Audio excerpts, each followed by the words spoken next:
That's in your base.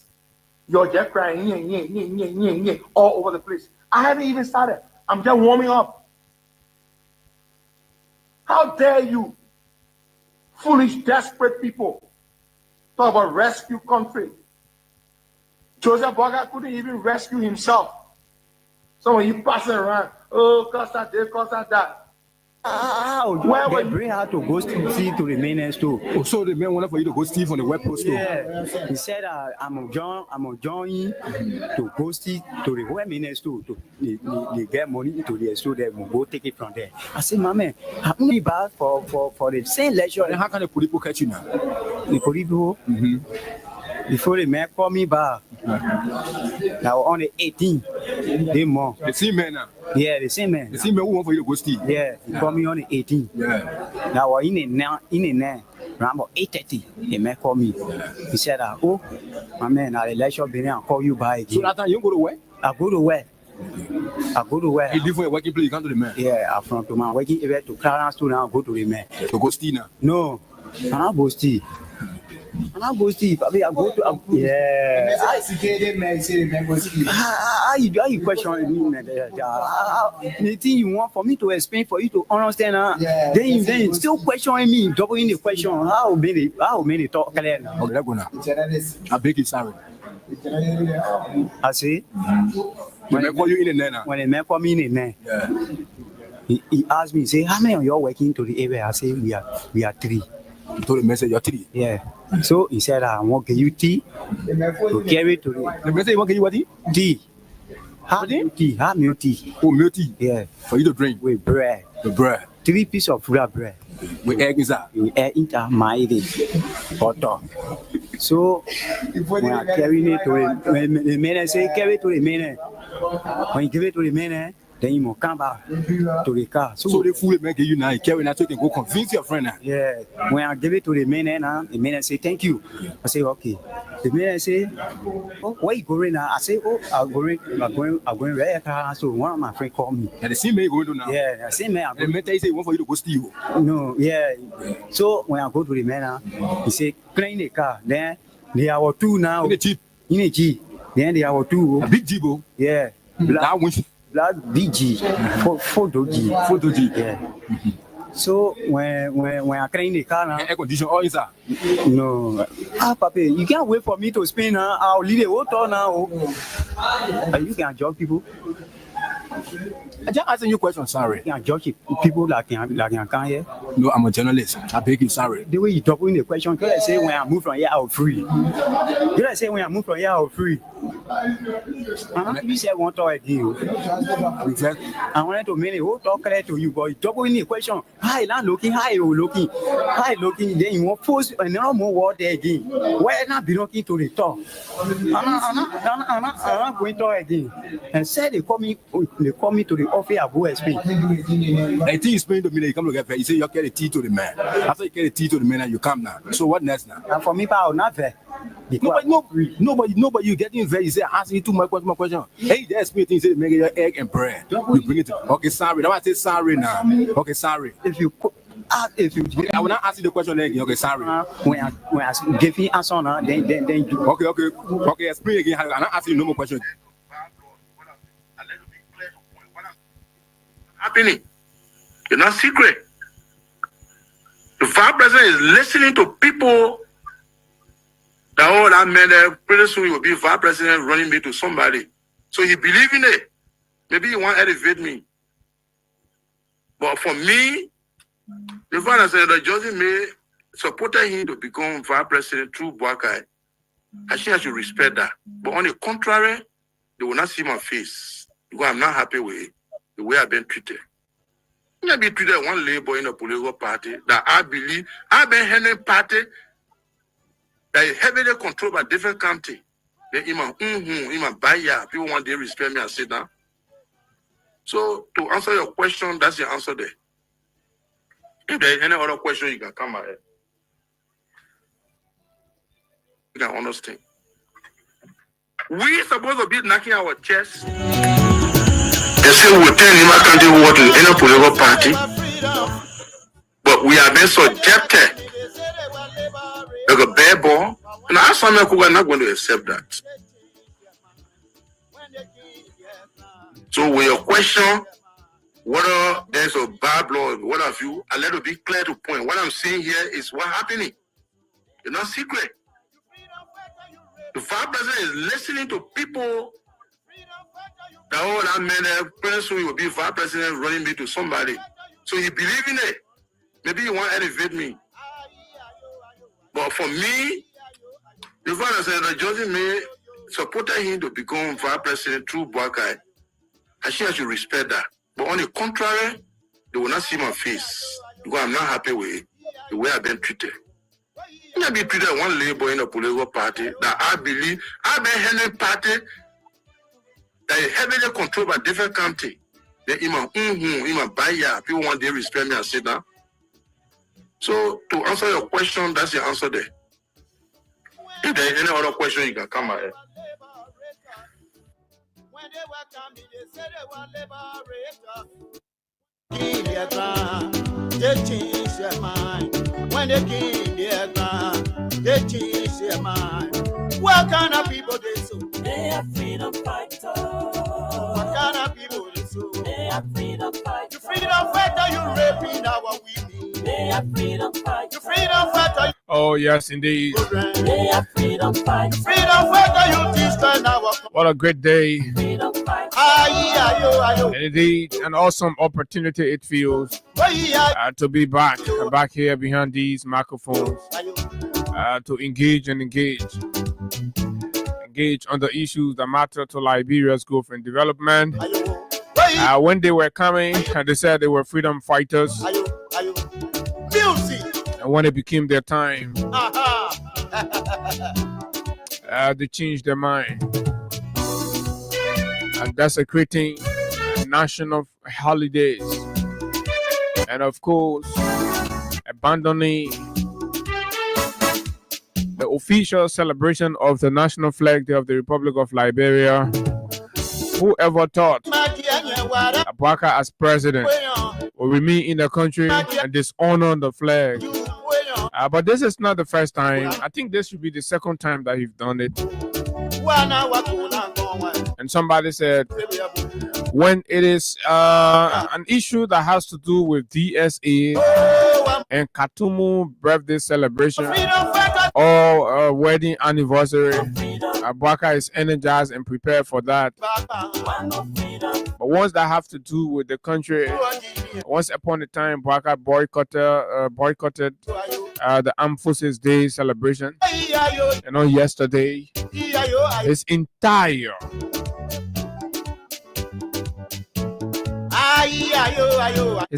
leadership boycotted the Flag Day celebration. You know, National Flag Day was on Sunday. So the official celebration was placed for Monday. And the play was unprecedentedly empty. Empty. See, so high school students, high school children, with a handful of other officials. What a shame and disgrace. But yet, this is the man that say he has restored the image of Liberia. The Flag Day. But folks, too many things happening. We are back. And it's good that we're here. I just gave you a teaser. A teaser. Oh yeah. The big war is coming. But look, anything put together in lies and deception, we've told you here times without number that it will crumble. It's bound to crumble. And never change. Remain firm. Stand your value. Don't be somebody who, as soon they touch change and then you flipping, you're like, oh, you know, we gotta do it. Let me let that kind of thing. That scheming thing. No. You don't be sheep, you be sheep forever and ever. Amen. You don't be goat, you be goat forever and ever. Amen. But you goat. As soon as you see the sheep, then they join you. Yeah, you say a sheep. Or you sheep. As soon as you see the goat, then you say a goat. the Kanye Gbala mentality. They got some secret Kanye Gbala then too. You don't want to look here.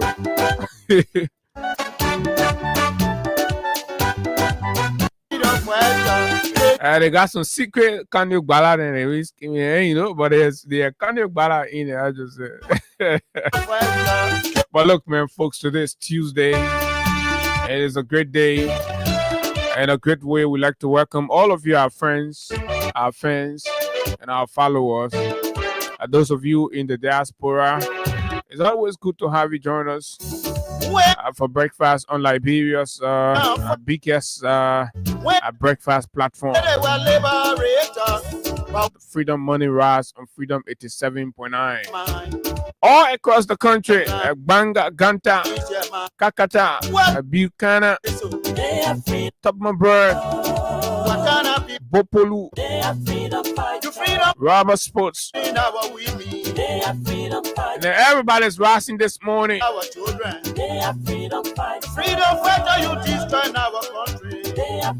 Oh yeah, this is the big station, the People's Radio. Here we speak boldly without fear nor favor, and that's what I am, Abu Sharif.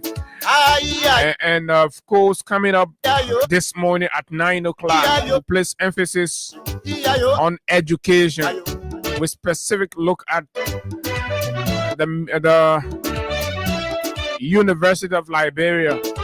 And to talk about that, the Secretary General of the Student Unification Party, one of the campus-based political institutions on that campus. As much as we all know them for their trademark agitations and all that, but what is always consistently pushing the kids to agitate and push for more? When we all heard the news that Joseph Barker was thinking outside the borders, outside the shores of Liberia, to go for where woman. He brought the white woman president of the University of Liberia. So 7 to 8 months now. What has the American president of the University of Liberia achieved? Place that I will ask the students, the student leaders, what's the view, what's their look, what's their take? How better have the university become? Plus other issues. Oh yes, it promises to be very fiery, and you can rest assured. Soup will be here in the building at 9 o'clock. I don't want to talk about the other ones. They will be here. They will speak all of those for themselves. But it's good to give ears to the students. But in the meantime, between time, of course, on the show this morning, we're going to look at other issues. Why did the government abandon the Flag Day celebration? Why, my people? Why did the president refuse to attend the official celebration of the Flag Day?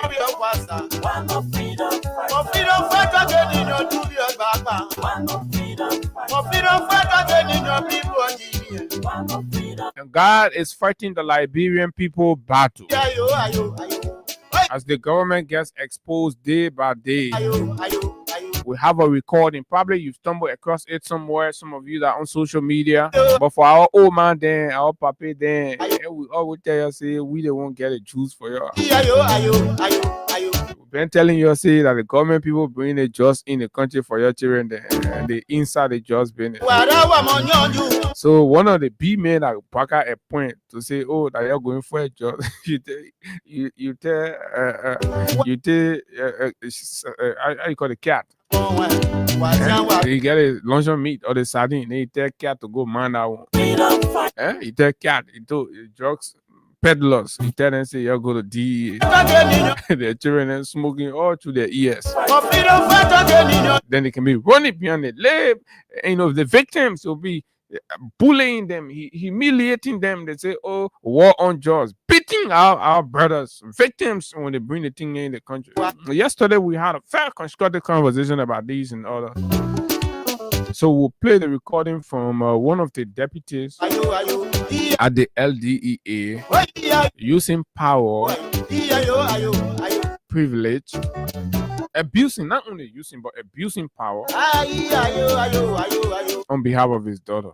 That is just a signal to indicate to you that most of the drug cases you can hear, as soon as you hear the story die, that the people in the government. But mind you now, but 2 weeks ago also, we also reported that the deputy for administration at the very LDA announced and of course revealed that they just been in what you're talking in the country. Yeah, Emma say, yeah, they just been in what you're talking. The way it used to be, the way we used to fight it, none how it looking. The system that here none that the government people inside, the people say from the legislature, the executive, the judiciary, they may accuse all of them.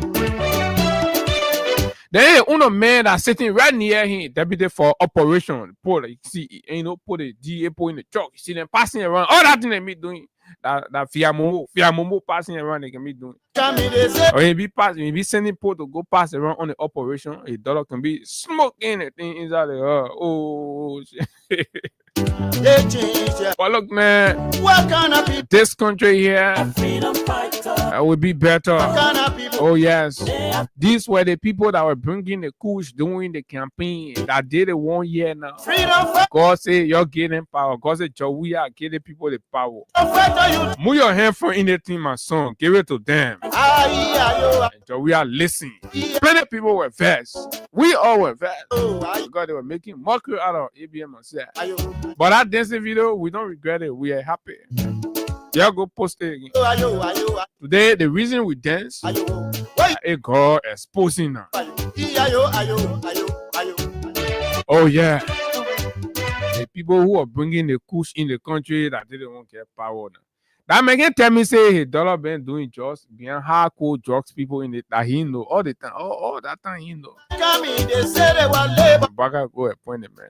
But folks will talk about it. They say they want Oh yeah. job. Samuel Koga and Jeremiah Kuhn. Jeremiah Kuhn versus Koga. In their ground. They Episode 1, season 1, episode 1. They are freedom fighter. We have it. what kind of Samuel Koga versus Jeremiah Kuhn. better Season 1, episode 1. They are freedom fighter. Tomorrow we'll play season 1, episode 2. children? They are freedom. And how the episodes will be going until we finish season 1. They are Then we'll jump into season 2. Ayo, ayo, ayo, ayo. My name is Abu, man. Hagar will join us shortly until that time. Okay. So today is another day to win money on star 255 star 1 hash, star 255 star 1 hash. And it's a regular day. You can win as much as $50,000, 25,000, 5,000, 7,000, and just everything is available for you. It's a whole basket. So the more you play, the better your chances are to win. So grab your phone. Make sure you have at least $100 Liberian dollars this morning. You qualify to be one of our lucky winner. So let's take a break with Crime Stop All Liberia. When we come back, we go because there are a lot of things we need to cover.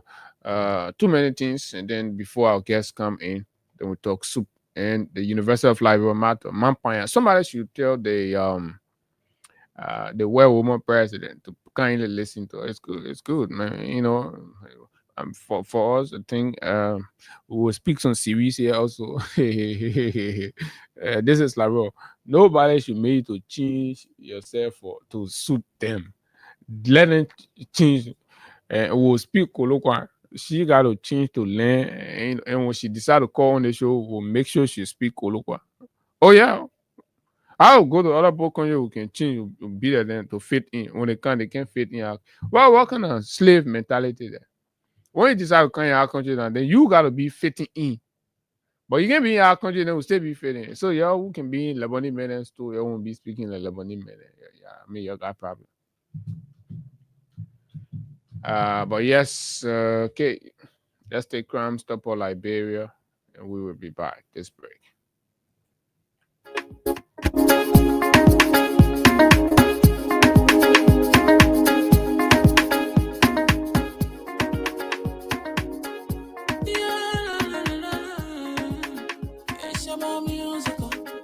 There are crowds in many places, in every community, you know. can see. So if you see crime, report it. Don't take law in your hands, for the right authority. Well, it can't take your law in.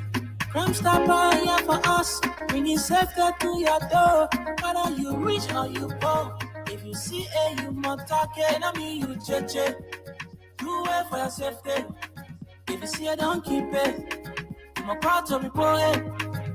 Crime Stopper, the people bringing safety to your door. Crime Stopper, stopping crime and making peace for them before. Crime Stopper Liberia, from the center to interior. Crime Stopper, keeping us safe, they're stopping crime for all of us. Crime Stopper, the people bringing safety to your door. Crime Stopper, stopping crime and making peace for them before. Crime Stopper Liberia, from the center to interior. Crime Stopper, keeping us safe, they're stopping crime for all of us.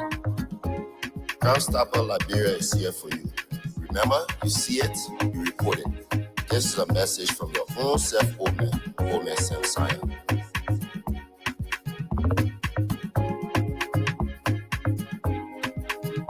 Crime Stopper, the people bringing safety to your door. Crime Stopper, stopping crime and making peace for them before. Crime Stopper Liberia, from the center to interior. Crime Stopper, keeping us safe, they're stopping crime for all of us. Crime Stopper, the people bringing safety to your door. Crime Stopper, stopping crime and making peace for them before. Crime Stopper Liberia, from the center to interior. Crime Stopper, keeping us safe, they're stopping crime for all of us. Okay, Crime Stopper Liberia, folks. Welcome back. And so on yesterday evening, the COS, Chief of Staff in the office of the former President George Manawia, made a media appearance, and at which time he made some very staggering pronouncements. He let the cat out of the bag on matters of how the CDC intend to transform the headquarters setback into a grand comeback. I like to put it. So when the regime thought they are depleted, decimated the CDC by destructively demolishing the headquarters property, right? And so, and in no time, Mr. Eugene Nangwe on yesterday, revealed that plans. In fact, he said when he was on the show that they were going to announce a special committee, and before it was 9 o'clock p.m., former President George Weah appointed a 23-man committee, right? And our friend Kine is fortunate to be one of them, which is a good thing. I think it's a recognition of all of the sacrifices that we've all put in. We welcome that. But anyway, kind of have to speak first, and then we know. But this is where we are. So the 23-man committee is out, right? And when you have a media representative on such a committee, that means you're prepared to do a very transparent and accountable job. Because people who are insincere and are afraid always, sometimes they do not like to have media people involved. They always say, oh, that the journalists, and they always want to keep the journalists outside, like you saw Gregory Common Police when they went to the headquarters. So when it reached to the area that's supposed to be clearly done, they say journalists and your stay outside. Then they went in 15, 20 minutes, then they came and say, oh, phone going here. They say everybody in the country back up, right? So, but this is it. So that is the standpoint from which we are looking at this, the whole committee setup and the inclusion of Kine and others who come from the media background, right? The society will have to graduate to a point where they understand, they get a real universal understanding of what journalism is, instead of that old school red and blue pen toting to the pocket journalism that they are aware of, that they know. And, because the understanding of what journalism is for way back is you get one probably with a beard about share where then you take one black ink pen, one red ink pen, chunk it to a share pocket, passing up and down. Oh, yeah, like journalism. So those were the stereotypical and identity of what journalism is. So sometimes when they see you swagging and things, say, "Oh, they're like journalists." So people need to wake up. So yes, you can be a journalist and you form part on a committee to help and achieve a task. And who knows? Probably he will be as a spokesman or something and things or whatever. I don't know, but that's what it is. Congratulations to all those who made it. Congratulations to Jura Sano, a very dedicated community elder who has been very passionate. He has received, like many, he has received bullies, he has received condemnation, and, he's been ostracized because of his recognition of the fact, just as many of us. When you exist among a group of people who, for the most part, feels entitled and see things in a certain way and an attempt to want to constructively disagree, and then there is a kind of gang against you. I think Jura is one such person that have suffered that.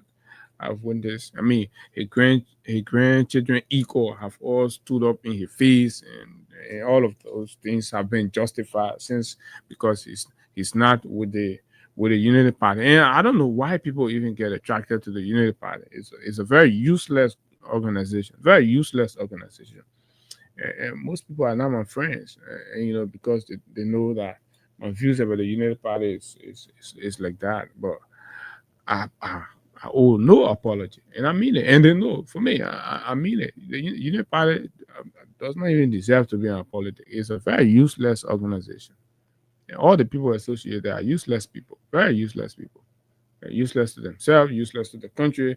People who feed on stealing from pregnant women, stealing from the students.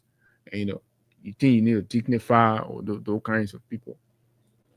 So that is that. The CDC people, the Unity Party people who are generally around. So this is where I told you all that thing you're doing, CDC, you're campaigning for the people. So now you have given the CDC a chance to do a whole 1-year campaign. Every effort and everything associated with that CDC headquarters construction that be about campaign. The groundbreaking, the pronouncement, the groundbreaking, the commencement, the cutting of the land, the watering, the hauling of sand, the donation that people doing, everything you're doing, that's so promotion you're doing for the people. So promotion you're doing for the people. So campaign you're doing for the people.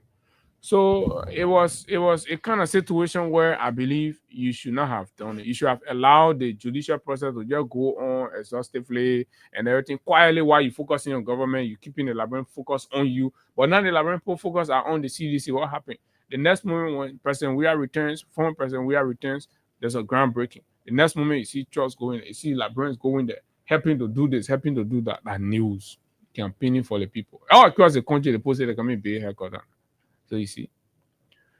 So this is President Weah as former president and in the opposition, right? When they says here, you serve as president and in the opposition. Today, you're not begging people to go pay a haircut. In no time, in less than 5 days, the Ministerial Committee putting things into motion. Joseph Boakai in opposition after 12 years as vice president. What was he doing? GoFundMe. The men establishing GoFundMe to buy scratch card for he and Katumo, to buy LEC, to buy gasoline for his car. GoFundMe to travel for medical. GoFundMe. So you see the difference between the two individuals. Going forward, you have made responsible people president in the country. Not beggars. Don't take beggars and make beggars president. So every day you will see the reason why you made error to make Boakai. Boakai was the least. You will have voted for Cummins, but you will take Boakai. You see the difference between responsible man and irresponsible man? And we are in opposition. You see what he's doing? In no time, the man set up committee, putting things into motion. Bwaka, in no time, go for me. You are living on loan. You gotta put some money together. Dependable nephew. Anyway, you got good morning, welcome. Good morning, Abu. Good morning to you, and good morning to Liberians. We are back here. The rain has done its part and continue to do until we are out of the rainy season. But we're here and we are grateful to God for the gift of life, and of course that we are here beaming with good health and of course life. So we're here to continue with the Liberian people's job, and it's always a pleasure when we are here. So all we can say to you, thanks for always following. For those of you following us online, you can send in your comments to some of the talking points we have here this morning, and also share the live Facebook feed so that others can have the opportunity to follow. If you are there, you can be sitting all the information. If you are in the community using your radio, the best you can do is to increase the volume of your radio. Or if you are on the keke, you are the keke rider or the taxi driver, just increase the volume of the radio in the keke or in the vehicle so that others there can have a clear listing of what we are about to see here. God has vindicated us from day one of this administration, even from the pronouncement. The Bwakai was then the president-elect up to his inauguration. God has vindicated us, and he will continue to do so, because you know why? We are not belly-driven. We are not belly-driven. If we were, by now we are far above where we are. But because we believe in you, because we are here to serve you, the Liberian people, this is why we are to where we are today. And God is going to continuously vindicate us. You listen to all of the talking points outlined by Abu. Listen and just sit down, man. Sit down and think about it. What we Just said sit about down- these sit things down before. and enjoy yourself as we bring you the evidence of exactly what we've been telling you times without number and all that. But he got so that all of y'all boycotted the Flair Day yesterday. So if the president can boycott, the chief justice, the speaker, the vice president, all of them can boycott, then come on, man. I mean. So that you and the president, you go now. But the president should be taking lead now. Abu, in this place, who is taking the lead here? Kai, of course. Yeah, So Bwakai, if we are to responsible. follow, if we are to follow any example, that example must be set by the head. So you can have the you can have the head setting the wrong example, Okay. and then you're expecting us to create our own. Then we'll be undermining the function of the head. Then No, maybe you me- think that we want it work. So, me and Pala your other example. They here say any example I don't follow. but They- man, Yo, so Abu, we hear too many things. You talk So about the issue of GMC drugs, yes, and all of that. Can we just to update on, because remember good that you talk about Khan. You know, remember Khan resigned from the Methodist Church. Yeah. So and Khan has not updated us on. But anyway, folks, we are looking for a church for Khan. So all of us, John will recommend. So all of you please recommend church Yeah, for Khan. Saint Khan resigned from your other church. He ain't say anything. I don't know whether he been going to church, but he resigned from the church already. So he has not announced that he has formed another church yet. So we are still in search until, if you like, he can call on the radio to clarify that, oh, my brother want to resign from another church. In the other church. Someone a community church. Because you know, small man, you know, we carry the news carry. So then, as far as the world is aware now, Khan has resigned from his church.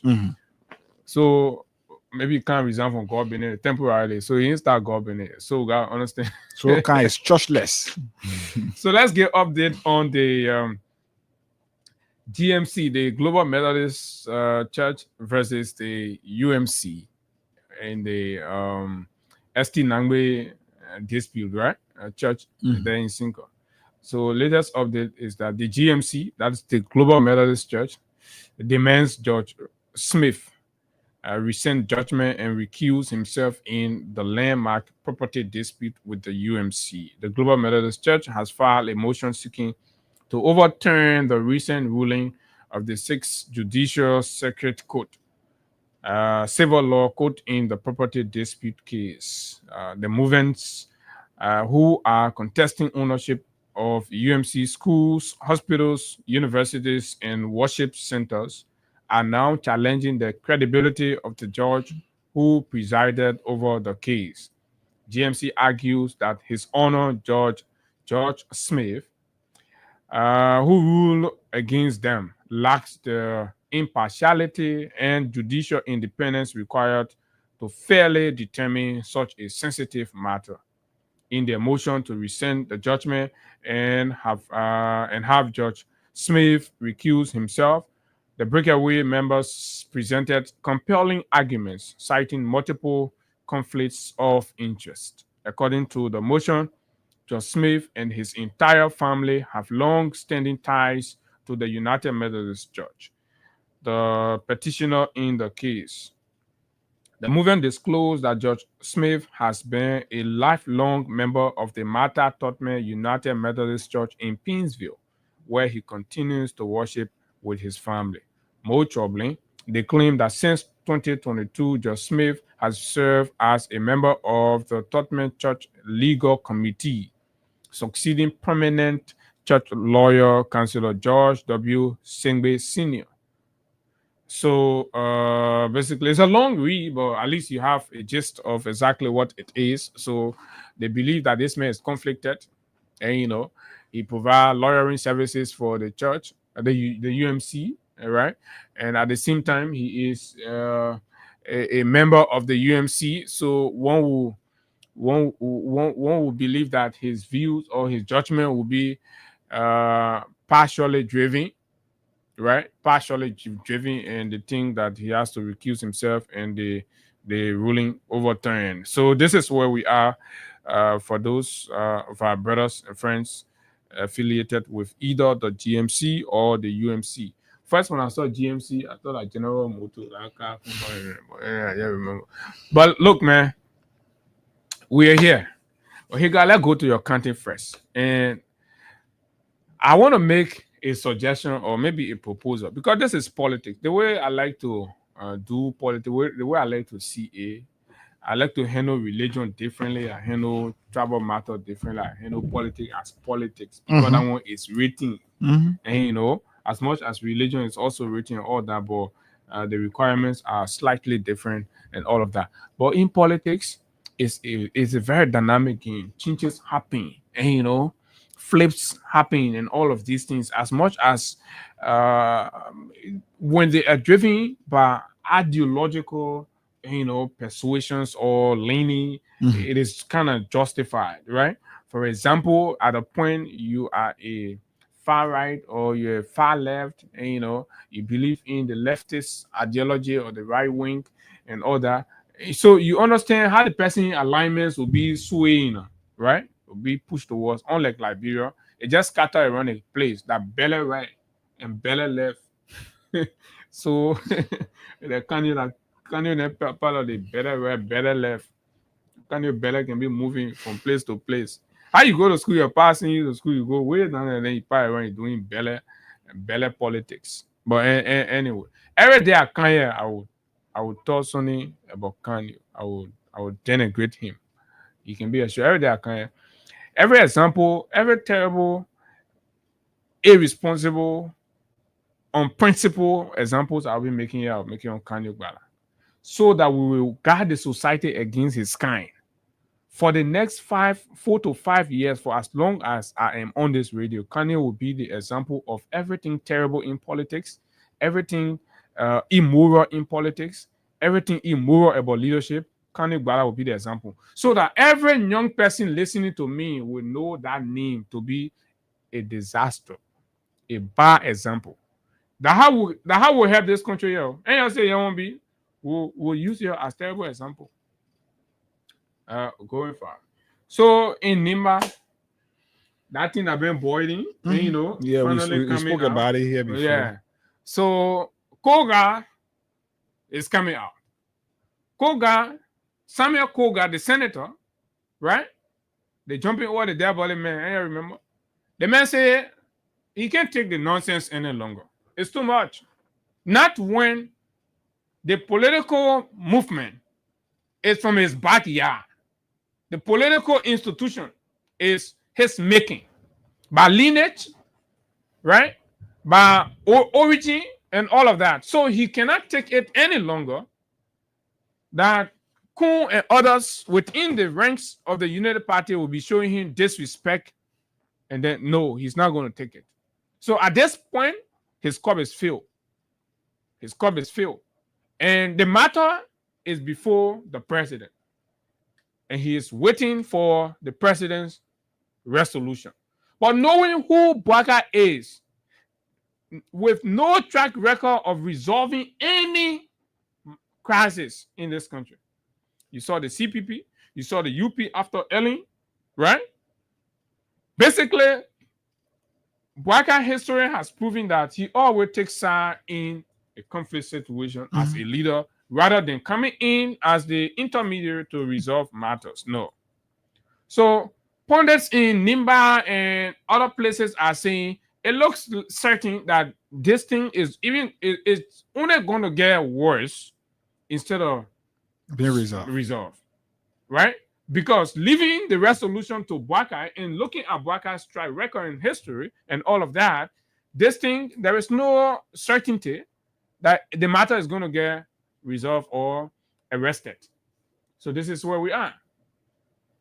What that leaves us all to think over is the fate and status of Nimba in the politics and, of course, Koga.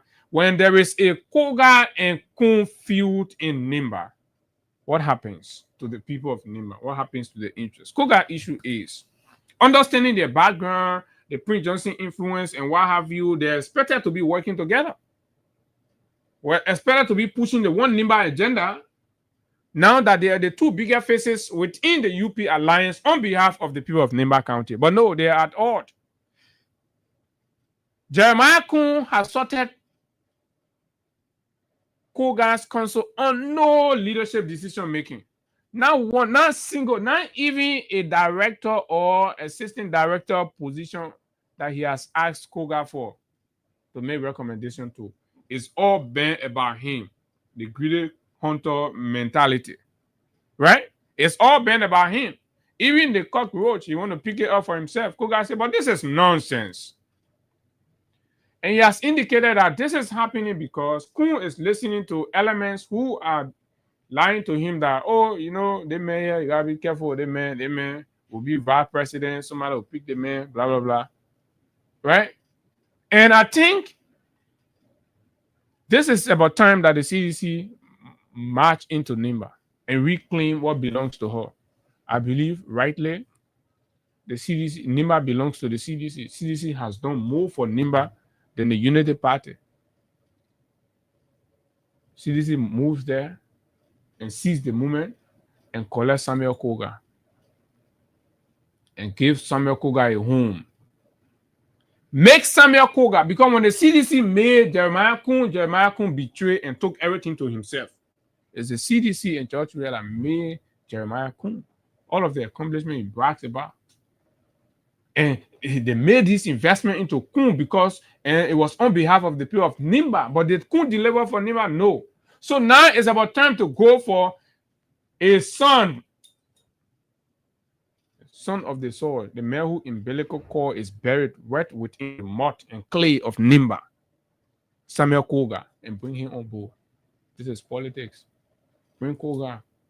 Koga speaks the Gil and dance the traditional song. Bring the man home. This is where he belongs. And reclaim Nimba.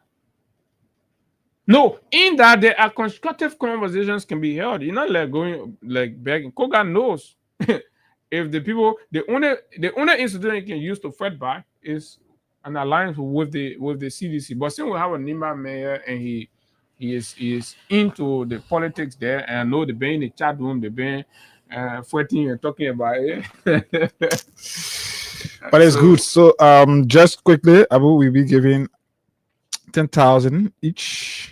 That is the least price we are giving here this morning, 10,000 Liberian dollars for just 100 Liberian dollars. So all you have to do is to dial *255*1# if you are using the button phone, and then *255*1# if you are using the smartphone. Once you do so, for just 100 LD, you stand a chance to win for yourself here 10,000 Liberian dollars right here and right now. So let's see the next between now to 8:30, 8:35. The time is 8:21. Between now to 8:30, 8:35, we could do a draw to give you money. That is if you reach the threshold. So let's go. It's up to you. So this entire conversation about Nima politics is interesting, Abu. Of recent, there have been this continuous back and forth in the Nima's chat room, in all of those Nima chat room. But I don't know where and when some of those who have said what they had to say about us in a negative form, I don't know where they want to reach, Abu, before they get to realize that we are actually here to speak the truth and speak what we see or what we foresee.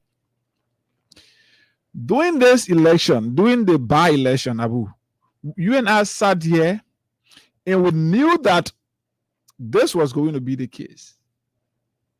Nimba, Senator, then Representative Koga, and Vice President Kun, I knew that they could not make it. The reason is Kun is somebody who wanted all for himself. Kun is interested only in himself. And Abu, not just where it is with that thing between he and Koga, that one thing.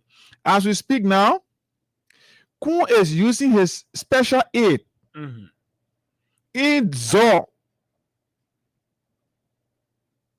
in Nima County there, to start to build a political alliance to unseat.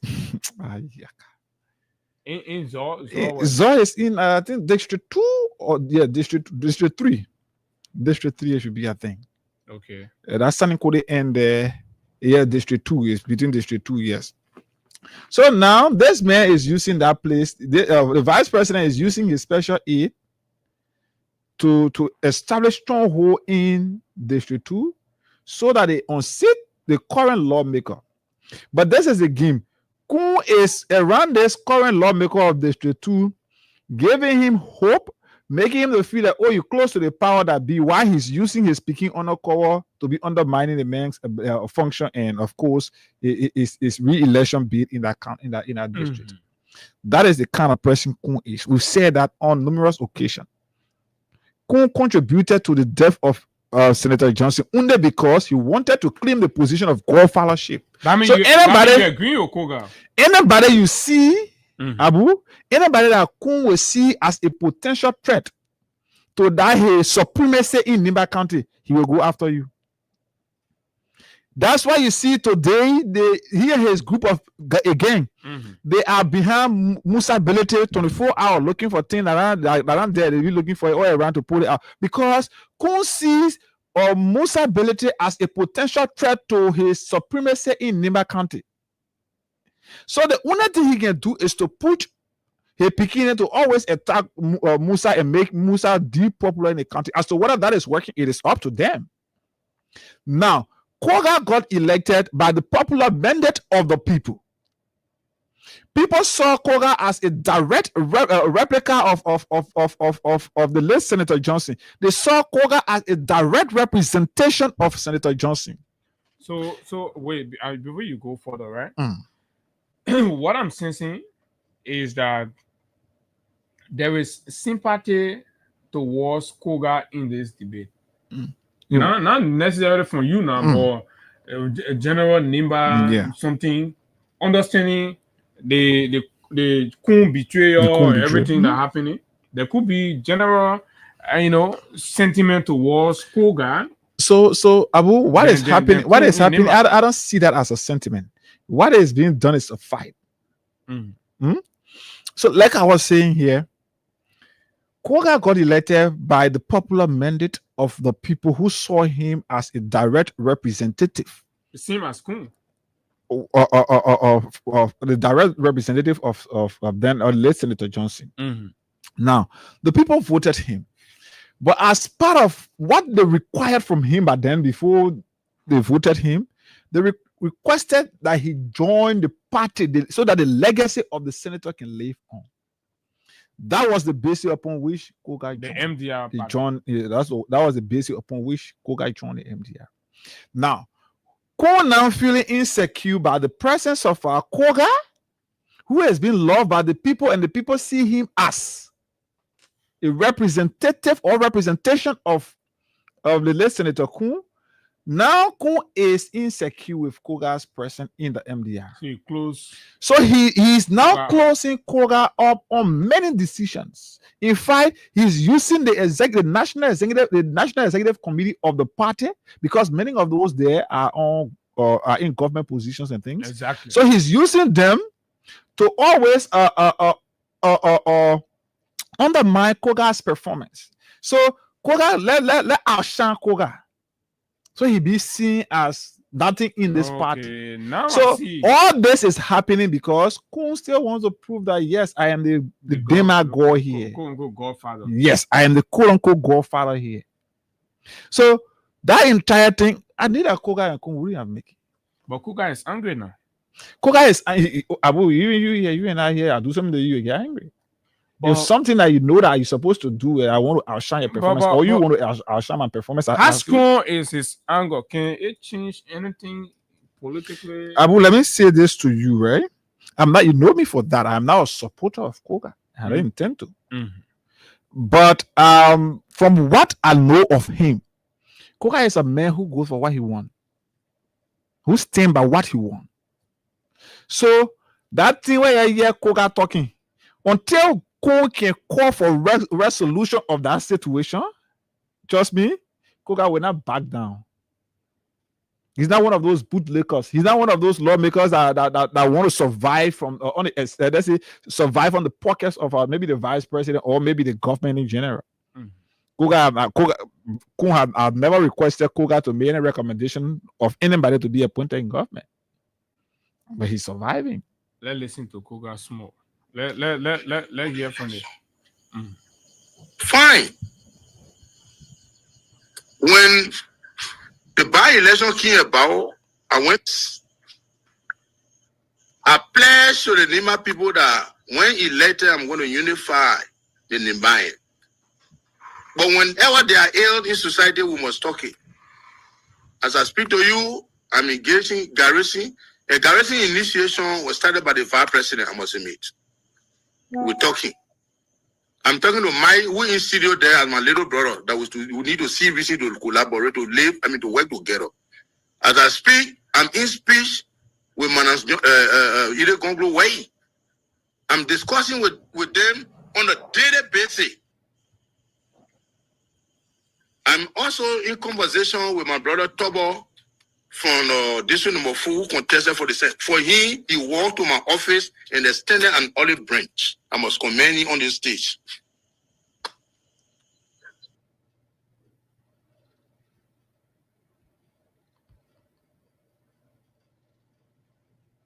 And affront, they felt that they were disrespected, their brother died, but the way in which your mother cried is scared to come to. Liberia doesn't believe in sectionalism. So forget for your sexual quality. I couldn't say, okay, no problem, I was support Yang. That election win. When I was defeated, I never waited for the election result. I conceded defeat because of peace.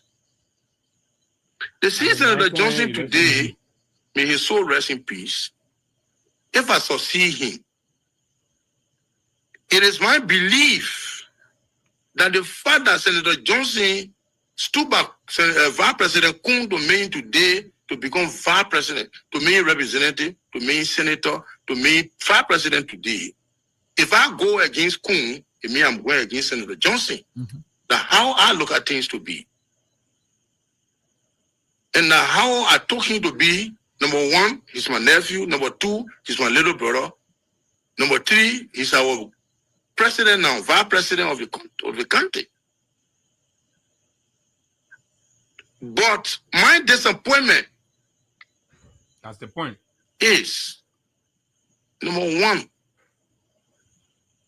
Now the vice president often tell me, since he got a seat as vice president, how many persons have I recommended in this government to serve in the government as presidential appointee? 0. Wow. Every appointment. No, this is big. Imagining what Nimba did for this rescue government. If a DeLon and Yombly then can be bragging about recommendation all over the government, then a Koga, the man who succeeded, The Senator man who Prince is from Johnson, the second most vote-rich county in the republic. In Nima County was the done by man him. gets 0. Then DeLon, Yombly, then all the lucrative area. You go Noka, you go LEC, you go here, there, yonder. No, man, this is unfair to Nimba. This is unfair to Koga.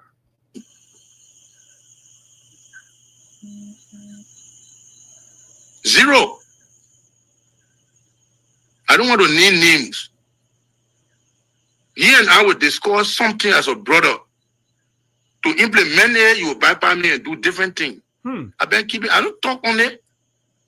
Because he listening to the people that gossiping to him, that Koga will fire you.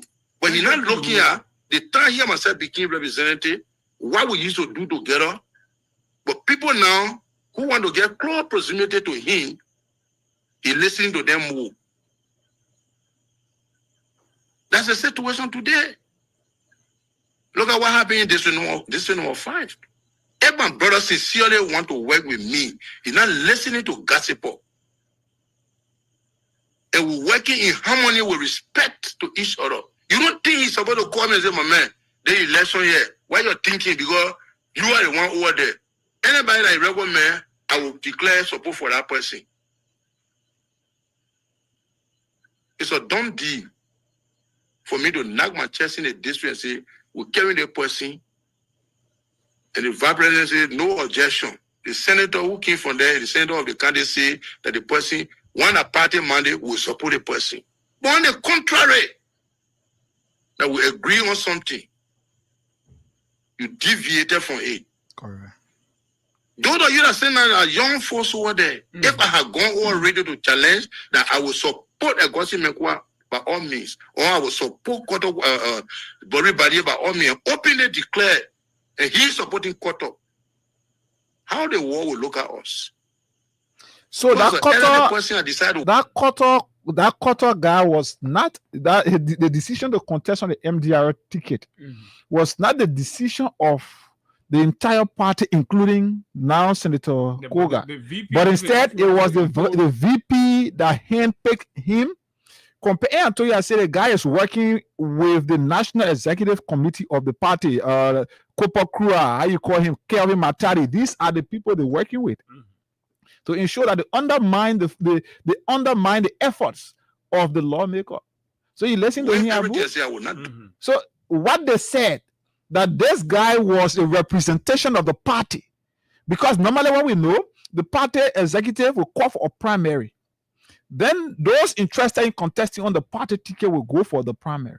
But in this case, this guy, because he has been the man doing the dubious deal, that thing where Kung used to be doing Nima when he built 10,000 bridge, he said, I know where he now build bridge in fight.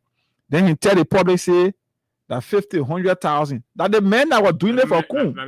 So Kun now decided, that the men that can inflate that used to inflate the budget. Majority was based on endurance, but I will fight and fair disgrace in my own district. So I'm not against him, but he doesn't want to lead the neck of Nima County. When you are elected as a senator, it is a full responsibility to take charge of the country. Oh, he doesn't want to leave it. Not vice president, not president. Nimba neck. Do you guys want me to sit supinely and be happy when this kind of thing is going on? Then what made me say? Now the question for all of you and folks, this is where we are. Nimba is boiling in internal wrangling, particularly from the Unity Party MDR collaboration. And so this is where we are. We've always held that when things are not built on truth, sincerity, right, and honesty, they will crumble. They're bound to crumble. So these signs of of crumbling within the Unity Party alliance, right, they're not happening willfully. It is a natural force that's compelling them because they lie too much. And that's how they're getting exposed on every front. You see, the chairman of the United Party went and looked at other political parties and called them helping verbs. Including the MDR. And the MDR, the ACOP, the whatever party, he said they're helping verbs. So that's a clear justification of the continuous disrespect to some of these political parties. Yeah, you know that clearly. All those parties are helping verbs. So they don't care about you. What as far as they're concerned, you collaborate with them. Your existence is only to be helping. In fact, you can survive at their expense, because if they don't accommodate you, you will not survive, because they believe you cannot live alone, you cannot stay alone. CDC has never described her collaborators in that derogatory, demeaning manner. National political institutions, you call them helping verbs, but that is for them to think about and see whether the relationship is mutual and, of course, is respectful. Now, beyond that, the drug crisis. Too many things we've said happening with the LDA, and the president has clearly demonstrated his unwillingness to tackle the fight against drugs, and is being exposed daily, right? And it's being exposed daily. When you see leaders within the Drugs Enforcement Agency, right? When you see leaders within the Drugs Enforcement Agency clearly undermining the fight against drugs simply because clearly because of their association or alignments or relationship, that is to tell you that as a country, we are making no progress. We're going nowhere. And it brings us back to the very genesis of the conversation that says, what is the strategy of the government to fight drugs? Tell us. Explain and reveal your strategy. It has to be strategically approached, not knee-jerk. You just jump up when the community people complaining, and then you send people, oh, y'all go do that one. No. It has to be painstaking. It has to be systemic. It has to be organized. And it has to be known. The other day we were here. Now, this government that came on the mantra of tackling drugs and campaigning on drugs abuse in this country, and won an election on the basis of these deceptions and, of course, misinformations. Today, one would expect that government would be structurally, organized in her approach to tackling drugs, because you already know it is an emergency even before you took power. By doing so, you will do the unusual, or you will go a step above what you met there to do it more and add more vigor. What updates do we get from the LDA or the government of Liberia on the status of drug-related issues in the country? Whether it's arrest, confiscation, right? Prosecution. The government leaves us in big, empty darkness. If the government meant well, they will inform the Liberian people, because you can't fight what you don't know. You can't fight. The country can be rallied to fight drugs when they have little or no information on the status of drugs in the country. The statistical updates are supposed to be provided by the government routinely to keep the entire society abreast as to the magnitude of crisis that's on hand that we are dealing with. Right? Let's know, since he took over from months to months, what is the update? Which border points are the most frequent transit points? And then when these informations are updated, then national efforts are rallied towards these areas or these sections, these segments. From the borders in the country, where in the country that these traffickers or these drug lords, right? Where do they go? Which community? And you know, that the whole drugs things happen, we just don't know. All we care, what a community, but there is somewhere when they come, they go, then they supply to other places and start going around. So if the approach is systematic, right, it will identify all of these things. They know it. They have the resources, they have the manpower, they have the logistics as government, but they ignore, they refuse to do it because they are accomplices in the crime. They are one way or the other tied to it. The best way to deal with the drug crisis today is to get rid of this government. Because I do not trust. And somebody say, oh, y'all go move the other people to DEA. Y'all move the other people. The people who are there now, right? They're corrupt. The ones you put there, once they're coming from in the United Party, are the same people. Because the cartel is seated at the center of the Unity Party. They are running the show.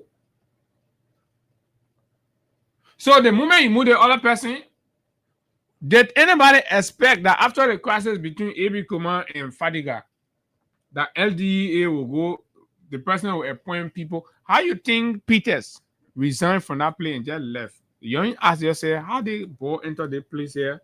And he just packed his thing, he resigned. Up to now, he has not spoken. Because he had a character, he had a reputation, he had an image, and he saw the place, and he saw the system, and he saw the recalcitrant on the part of central government, right? To help you say, okay, an attempt to want to force, right? I could be blackmailed. So my lay reputation and I'm built outside with the American embassy and other people, they know me. Let me move my hand for anything. Yeah, because you're not ready. He resigned and left. Mm-hmm. Nobody cared to know why. And this is where we are. So the system influence and have a man there that is lame dog. And because he's lame dog, and that's how they've been riding him. Right? And then the system get to include people who are deeply involved and provide shields and protection for drug lords and drug cartels. The Kerry Burst thing, to imagine, right, the courage for drug gang to decide to arrest LDA people, take their motorbikes from them. AFL men coming, grabbing, knocking down, take a motorbike. They must be strong. They must be depending on people within the system. Who are those? Yesterday I was saying, if the president means well, he should begin first by purging the people in his government that are benefiting and protecting the drug trade in the country. That's the way to fight it. Right? So for some technical reason, this is where we believe the conversation must begin before we start going into the details, the personalities, the individuals, the connections, right? The associations, and the issues that are big. But the matter of drug in this country, nobody must stoop to compromise. Because mind you now, a whole government was blackmailed on the emergency of the drug crisis. How then do we reach here? And then it becomes normal. The country is so difficult to a point where people believe now the drugs thing, the opportunity, people making life and things. That's how you're looking. The country is so difficult. Responsible people are doing drugs business and maintaining. Look at how the country is hard now. Business people crying, no buying, all the thing going down, right? And you still see other people being hurt, doing this, buying that. Where are they getting the money from? Like drugs. Illegal market. Yes, Abu, it's important, and we got our own take. We to continue to do our investigation on this entire thing about the DEA and whatever. It's interesting. Abu, this government, I will tell you, the government is serious. You don't understand something about that whole recording thing that people passing around your way. You don't understand something, but we'll speak about that. We just want to conclude our investigation on this matter, and then we will speak more about that. But the shocking thing is, Abu, to tell you how this government is unserious when it comes to the issue of this drug and all of that. When we sat here, we questioned the government's ability to maintain those they were raiding from the ghettos. Where were they going? How was the government leaving them? The government decided to take political action. They packed all the guys, they said they carried them to the RRC area in, of course, Johnsonville. Where we sat here, we spoke to Reverend Logan, how he described the condition of that place, Abu. I'm sure you listened to how he described the condition of that place for people who left from far off. That place was meant for people that yet left from, like maybe you got deported from the US, or maybe just something like that. You get no connection here. That is where they take you to and integrate you. So these are people who are willing to live there, and you're taking those unwilling individuals, people who are unwilling to live there, you're taking them there. The government took them there. We came back here. We questioned that efforts because we knew that these things were going to happen.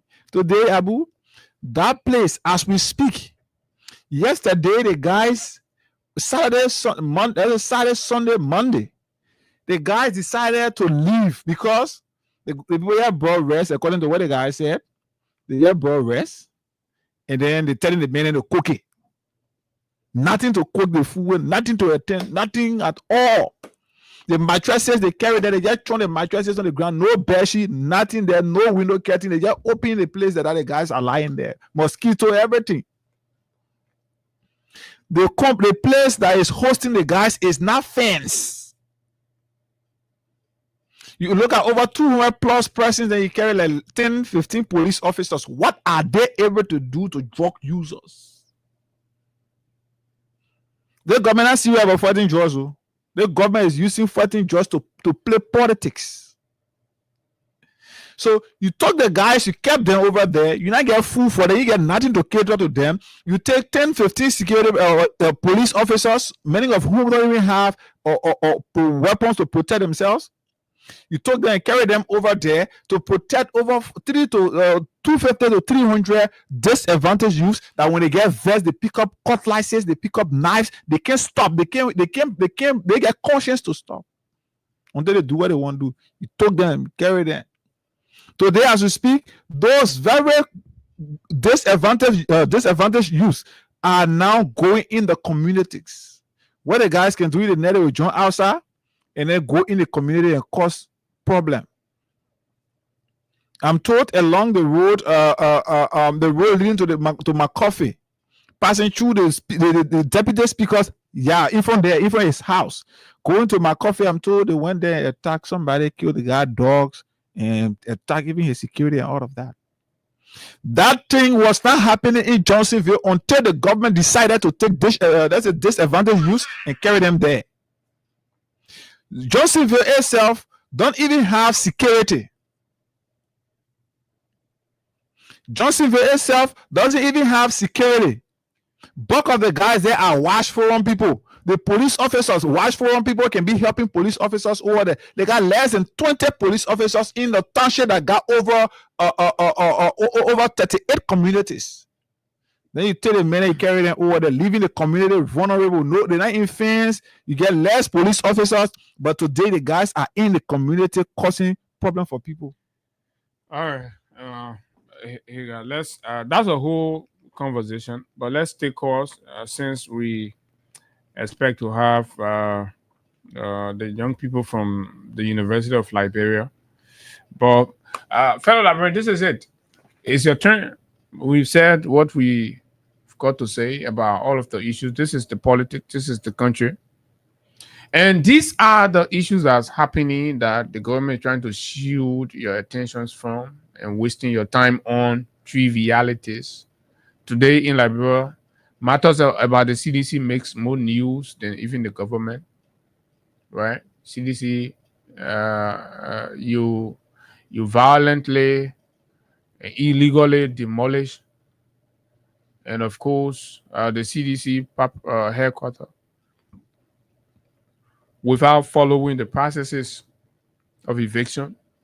You serve eviction to nobody. You went there and bulldoze and demolished the property and destroy party properties, documents, records. You destroy them. And the government think that's an accomplishment, and you listen to the old man talk about all of the things he said. So let's take calls. This is Liberia. This is our country, right?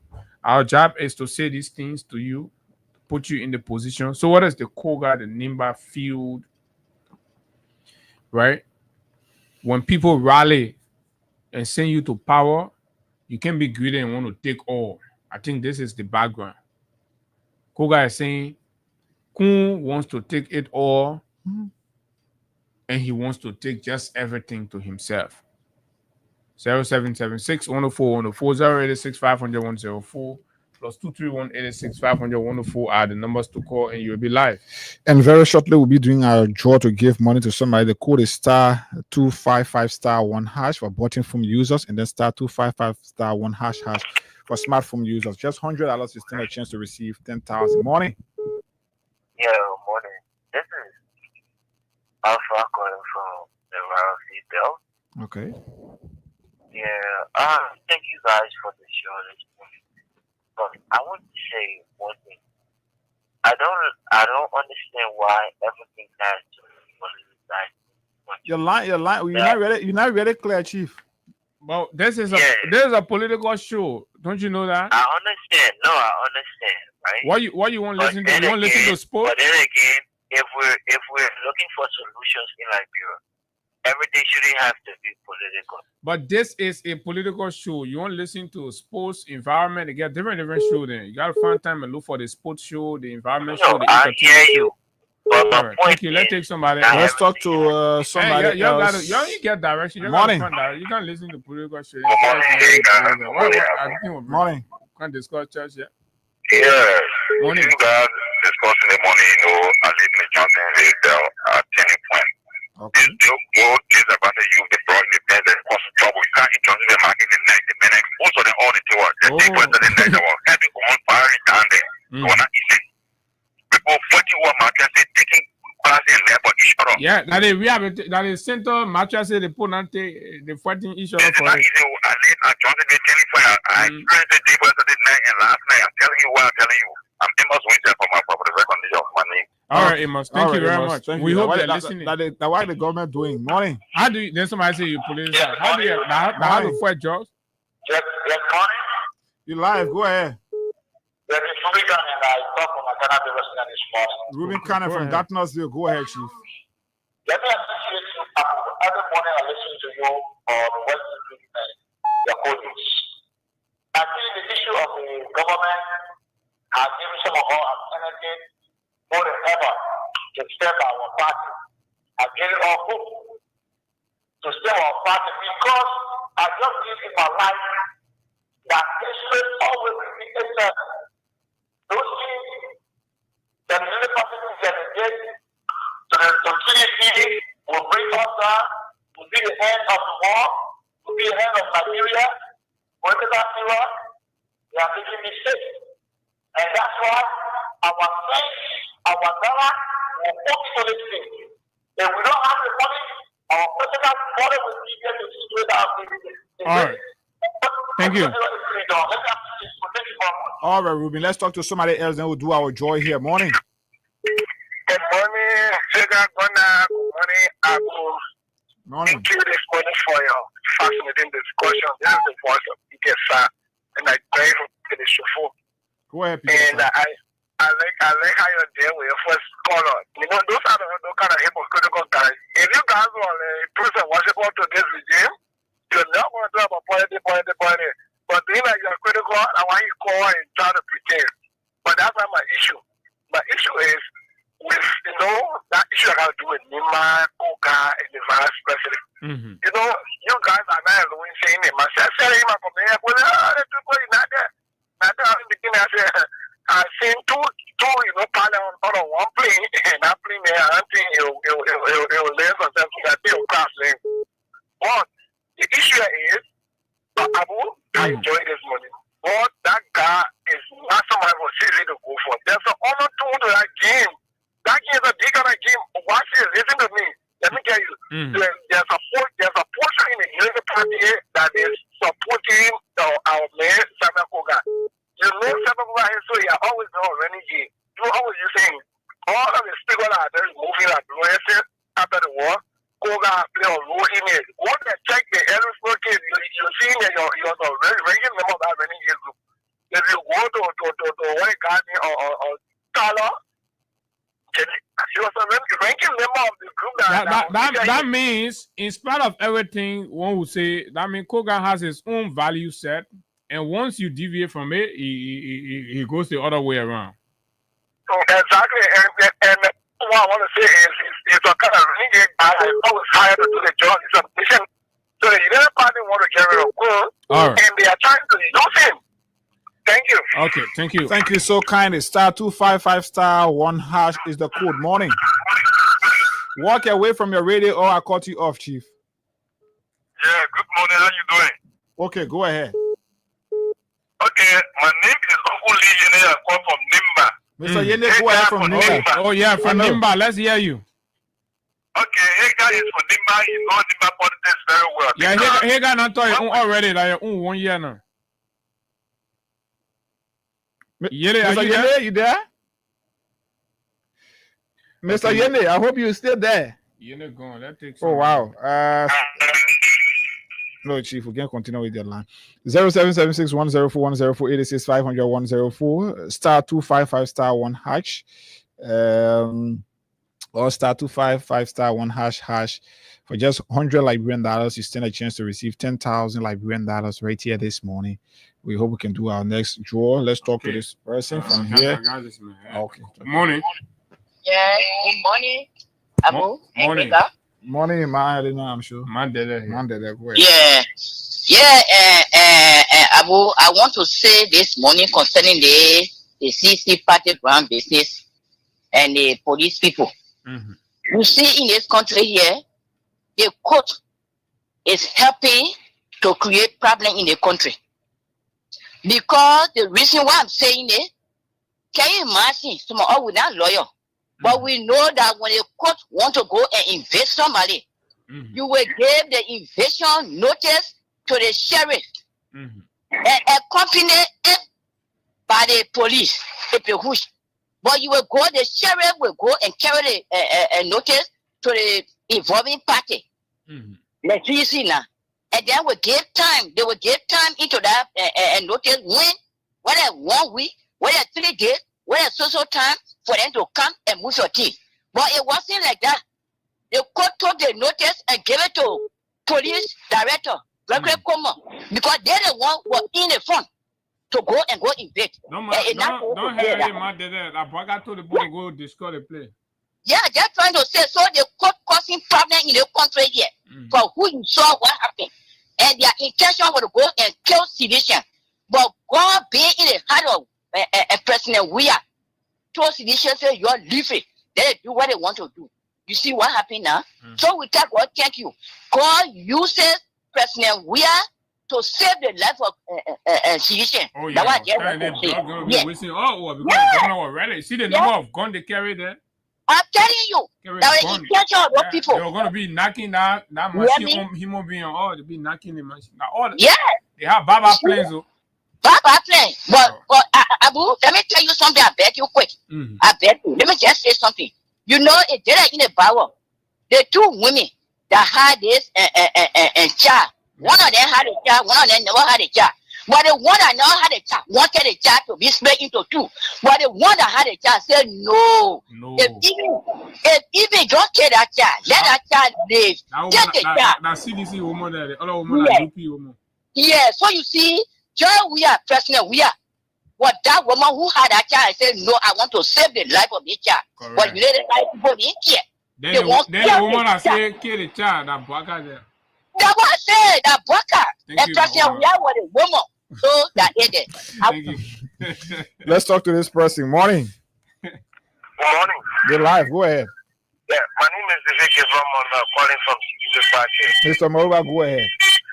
You know, I'm so happy to see that today, the rain are falling. I just said, outside, the rain is falling on me because of the corner of the rain here, because what I saw yesterday and this morning is still repeating on the radio that CDC are already secure a place.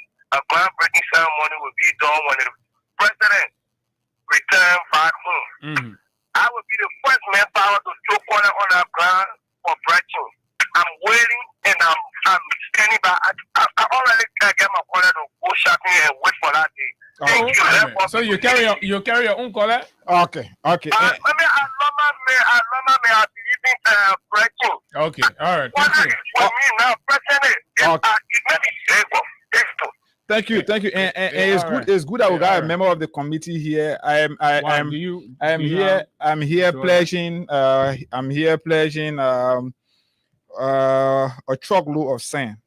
So once the CDC gets ready for their party headquarters, it's good that we get one of the committee's member here. You can hit me up. so I have he one got say- truckload of sand for the party.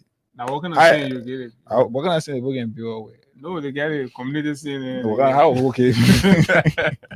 So one truckload of sand, the one you can buy from, how they call it everywhere? You can buy Chinese from people Caldwell. The Chinese people sing. Now they want to Abu get behind her. Now they want talking about. So once you get ready for your party headquarters, your come, I will give. That's my contribution. Let's take that to last the caller, CDC. then you just bring Morning. our men in. Good morning, Abu. Morning. You live. How you doing? How you talking on okay? We are good. We Go are. ahead. All right, this is as only boy security expert Liberia. Mm-hmm. Let me give you some information as to how drugs come to Liberia. You know, I worked in the system before something. You know, after that, especially like 45 years. Wait. You still working actively as a security man? So I'm relaxing because of the system. I like the system, so I'm relaxing. But I work in the system between 25 and 26 years in the system. Yeah. Go ahead. Give out your view. Even though we know something about. I'll give you actual security experts reports. Yeah, What happened? The drugs normally. In fact, the DEA, 40% of the total DEA in the girl are now on salary.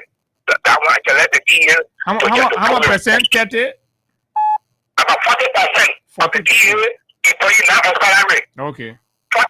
I can let the DEA to challenge me. Then we'll have a little talk there. So now who can 40% pay? Now who can pay them now? The day I said when they go arrest, anything they put in their pocket for them. Oh really? That's a fact. That's a fact. I can let anybody put me wrong in Liberia. That's a fact. Okay. Okay. Then yeah. I can let anybody in Liberia put No, me forget wrong. about the challenge. Go ahead. Go to the next point. The next point is the drugs normally come from Sierra Leone. They come from Sierra Leone and they transshipment from the Africa side. The transshipment come through transshipment and they come through Sierra Leone. Then some of the drugs But Sierra Leone and Ivory Coast ain't get border. No, I say, you want to see me? Yeah. I work in the system. I know how it comes. Oh, okay. It comes from, so I went in the system before, so I tell you how it comes So to that. the time you're dead, how you used to do it? They come from Sadio up to Preston. My man, I got network. Yeah, I know now. I understand. I just want to make you sure, were there. we get it correct now. So because the people listening. So because you've been in the system and you're speaking from experience, right? Experience, and as well as I have a network. As far as sitting here, I have a network. I know what's happening around the time day by day.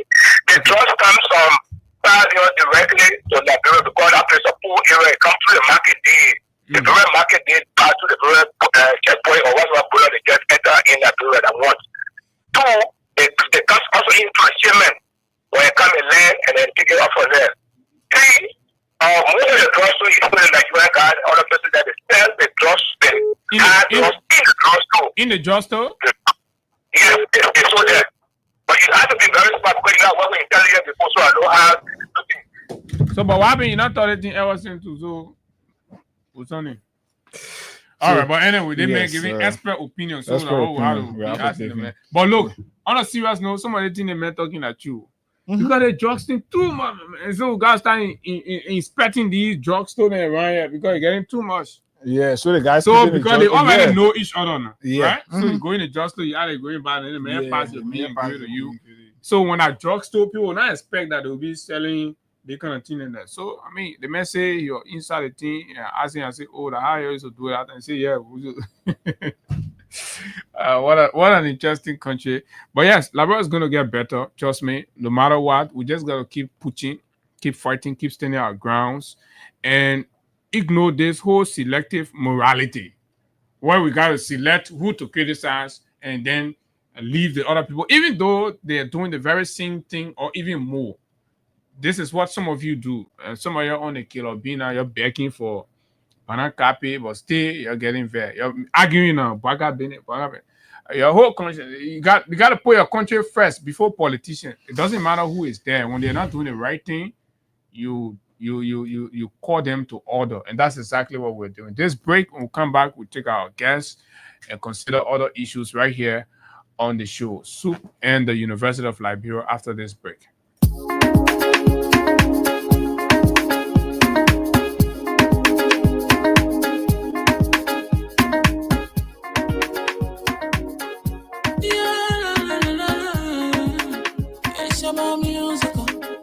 There are crowds in many places, in every community, you can see. So if you see crime, report it. Don't take law in your hands, for the right authority. Really can't take your law in. Crime Stopper here for us, bringing safety to your door. Whether you rich or you poor, if you see you must take it. I mean you check. Do it for your safety. If you see it, don't keep it. I'm a proud to report it. Crime Stopper, the people bringing safety to your door. Crime Stopper, stopping crime and making peace for them before. Crime Stopper Liberia, from the center to interior. Crime Stopper, keeping us safe, they're stopping crime for all of us. Crime Stopper, the people bringing safety to your door. Crime Stopper, stopping crime and making peace for them before. Crime Stopper Liberia, from the center to interior. Crime Stopper, keeping us safe, they're stopping crime for all of us. Crime Stopper Liberia is here for you. Remember, you see it, you report it. This is a message from your own self-Omen Sam Sion. Oh, yes, indeed. Crime Stopper Liberia, folks. Welcome to the final lap of the conversation here on Liberia's most informative breakfast platform, the Freedom Money Rise on Freedom 87.9. And as always, like we told you earlier this morning, we have this is a moment for the students, and we are pleased to welcome in our studio the Secretary General of the Student Unification Party of the University of Liberia. The comrade will introduce himself, concomitantly. Thank you so much. Good morning, welcome. Good morning to you, comrade progressive journalists, and thank you so much for having the party to utilize your platform for serious conversation, especially directly from the University of Liberia. Before I introduce myself, I would like to acknowledge the most powerful man on the campuses of the University of Liberia, the man who presides over the 33rd Central Committee and Politburo concomitant the General Congress of the Student Unification Party, Committee Chairman Sylvester Widow, and we have stood all ideological militants and styles of the Student Unification Party. My name is Odysseus Moba. I'm the Secretary General of the Student Unification Party. Thank you for having us. What a splendid intro, and so it's good to have you. I believe this is your first time on our show, and so it is a good thing. But let's talk to begin with generally the welfare of the Student Unification Party. Talk to us about the party. How are you doing and everything? Yeah, the party has been around, as you are aware. In October, will be turning 55 years of existence. Okay. And since 54 years ago, the party has been upholding its essence, the sacred mandate of social justice, academic freedom, and peace. The party has been around championing the cause of the students and the mass of the Liberian people. We have been advocating for the downtrodden people, and we still maintain and uphold the sacred responsibility that has been bequeathed by history. And we will uphold it to the next 50 years to come. SOUP is still around, SOUP will remain around as long there is this contradiction in society as long as there exists marginalization, deprivation, and disregard of the rights of the people as well as the students. The Vanguard Student Education Party will be around. So yes, the party is always in the vanguard. The party has been around, and the party will never be silent. There are people who believe that in the 44 years history, 54 years, sorry, to this generation of SUP appears a little kind of deviating the track a little bit from what the history and tradition of SUP is in terms of confronting social justice and injustices at the national level, irrespective. They accuse the leadership today of being heavily, manipulated, so to speak, for the lack of a better word, right? By elements who they believe have some level of control and command in the leadership. Yeah, these are over the years, these are misconception of the party, especially from those who are victimized by the legitimate and justifiable advocacy of a student unification party. Okay. SUP has never been out of its tradition. As you are aware, time changes. Like during the time of the 70s, the existing condition was different as compared to current reality. So SUP as a revolutionary institution is always prepared to cope and address the existing condition based on the existing reality. So yes, SUP has never compromised, and the party has always been on the side of the accusation is that you are in a way being teleguided by quote unquote veterans. Some of I've always been said that like when political alignments over the years, when the party confronted the Doe regime, the Tubber regime, people say, well, country people, and then when Doe took power, the party resisted his militaristic posture, and there was still a conversation that the party is being used by certain elements. So you always have that, like I said, people who are direct victims of our clear advocacy and consistent advocacy. They will always find solace in orchestrating malicious propaganda against this party. Let me ask you this question, Mr. Secretary General. How do you see yourself, SUP, in the general politics and governance of Liberia? Because when we say it's a student-based political party, but your actions seem a little different. So generally, how do you a little different in what way? I mean, you seem to poke into other issues beyond the campus. And all that. So I think again, like I said, people not understand the role of students, especially in history. Not understanding the role of students, people think that student issues should be conditioned only on the campuses. But let you know that whatever affects the society automatically affects the students. For example, if our parents are not being paid, if the government is not prioritizing health, we are saying, where do we go?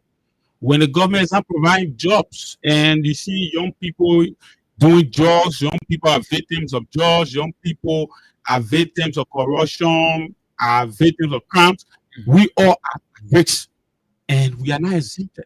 So whatever affects the society automatically affects the students. And we have gone to school, we have understood the role of society, the role of government in contributing to the student and the people. We must muster the courage to question the government on her peaceful, on her inability to commit to her agenda. We understand, not the people who are saying. But you have opposition political parties, you have civil society organizations. That's why the student has, because the student is the student's community is objective. Opposition has the agenda, and that agenda is state power, of course. But for us, we objectively address issues because we want the right thing to be done. That is why we are not being aligned with any opposition regime. Our only struggle and our only commitment has been in the interest of the students and the masses of the people. So your first should be about your welfare on the campus, education. That's what if the government is not prioritizing, the government is not allotting budget, or the budgets being allotted to the university cannot be actualized. What do you expect us to do? Who is responsible? Is the government. If we go on campus, we can see any quality facility. Who is responsible? Is the government. So yeah, we have the moral uprising, the moral rectitude to question the government. And this will continue to uphold. Over the years, SUPA played a major role in the democratization of our society. When we have the Chewy Party that existed for 133 years, subjected our people to poverty, marginalization, SUP along with other progressive institutions to ensure that the Chewy Party was history. That was a national demand, national struggle. So it does not have to be directly on the campuses of the University of Liberia, because we know the reason why the campuses are deplorable is the unwillingness of the government to prioritize education. Why sometimes you prefer spoon throwing versus constructive dialogue? Subanabe is spoon throwing, and like I told you, like if you understand the party, you realize that the party has always exhausted all diplomatic means. If you go in, at what point do the militant resort to, involving into stone throwing? It's not about stone throwing. Say at what point the party resort to exercising a constitutional franchise, Article 17 of the 1986 Constitution. When we resort to protestation, of course, protest is now a wrong process guaranteed by our law. But your style of protest as students should be a little different from the ordinary people. What style of protest? When we come to the street, we protest, and the police, the incompetent police come in a brutal posture. What do you expect? Okay, so that means you respond to police. Whatever affects you, our action is always in response to the government action towards the students and the mass of the people. Okay, that's we are conscious students. There is no way any student in the world like me will find solace in showing students in protestation.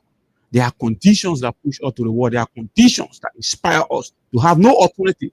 If you follow the Soweto uprising, you think young students who came out to protest during the Soweto uprising, educated people did you consider the code? If you think the we have utilized, why would we consider a code that is domineering, a code that has no right or no interest in the ordinary people, a code like this selective? Of course, we don't give in the code, we utilize it. Like I said, protestation is not out of the law. If we go out in the street, we go there so that our voices can be heard. That is why, like I said, in Soweto, the young comrades that went out, they did not go out to exhibit exuberance. They went out because they were sick and tired of the system of oppression or Africana that was imposed on them. And that is why if you see the Fanga Party out, it means they are sick and tired of the consistent marginalization, consistent injustice. In keeping with the authority of the visitor of the university, some 6, 7, 8 months ago, President Boakai appointed a new president, which for the most part is an American. And one would expect that she's coming. She's going to bring to bear, some new innovation and, of course, state of the art creativity to addressing the conditions of the University of Liberia. How is it? Like, how have it been with Dr. Mampanya at the helm of the University of Liberia? Yeah, I think major issue that we must inform the people is not about being vocal, but we are about to provide vivid realities on the campuses. And that's something glaring, So the issue of the appointment of the president, it was January 4th when Mampanya was appointed and got inaugurated January 10th. Immediately after her appointment, there was conversation around that super going to oppose her because of Western nature and stuff like that. But of course, the party officially welcomed Mampanya. And if you follow the history of the Student Unification Party, Mampanya is the only president that the party has been very linear with in the history of, in spite of all the existing contradictions on the campus of the University of Liberia. Our leniency comes to the fact that this lady is from a different civilization, and we wanted to give her time to understand the social, political, and cultural complexities of the university. Of course, we acknowledge all that. That is why we gave her ample time. Okay. But in that, we became very disappointed when we started following her track record and her involvement in the university activity. She has automatically turned to be political. They're addressing the basic issues of the students. Political, you mean? Political, I'm telling you, like if you follow most of, just in 7 months, she has been as president in 7 months. And there are a lot of just issues. Before the 7 months, let's talk about the 100 days. Because I'm told that's what I'm saying. The 7 months, she had 100-day deliverables. 100-day deliverable we did not realize the 100-day deliverable because of fiasco. There's no counting the 100-day deliverable that was achieved by Mampanya because she was diverted and she disappointed the essence for which she was appointed as president. So we deal with major issue, the question of the infrastructure of the university. Like we said, we need not to inform you, comrade journalists, and the people. This is not about SUP being vibrant. This is reality. Some of you who think that SUP just involved in opposing people, we need to take a look, walk on the various campuses of the University of Liberia and see for yourself. And compare it to other regional universities around the country. And then you will know why we have to be angry, why we have to exhibit certain posture. The university is dilapidated. The university has been abandoned. The university has been neglected by the government, and the president of the University of Liberia has been political than addressing the issue on the campuses. The infrastructure is very difficult. Go on the final campus, the main campus. Up to now, the university cannot experience not single imprint of transformation. That is very sad. For in 7 months, Mapanya has refused to deliver any concrete change on the campuses of the University of Liberia. And this is very disappointing. So the infrastructure is a glaring fact. We need not to tell you that the university is deplorable. We need not to tell you that you go there, you do your own assessment. Like we said, we are not coming here to ring propaganda. We are telling you to go there in person and do your personal assessment. And then you come back and tell us these things are reality. Our friends are in Ghana. When they call all the structures of university in our real lives, we are disappointed. We feel sad that a president that we thought had all the quote-unquote Western inclination to contribute to the university cannot deliver. That is unfortunate. So you're telling us as one of the students leaders from the university that the state of affairs of the infrastructure outlook is poor. It has been very poor than ever before. Even in the face of what many will consider an increase in the budgetary. The budget increment has had no practical effect on campuses. We don't know where the money is going. But we are told the first quarter, the government did not meet the benchmark of contributing the 22 million to the university in terms of the first quarter. Like you said, the university budget was 24 million. You increased it to 33 million. 32 approximately. Yet the university is still deplorable. Yet the university is not experiencing any outcome.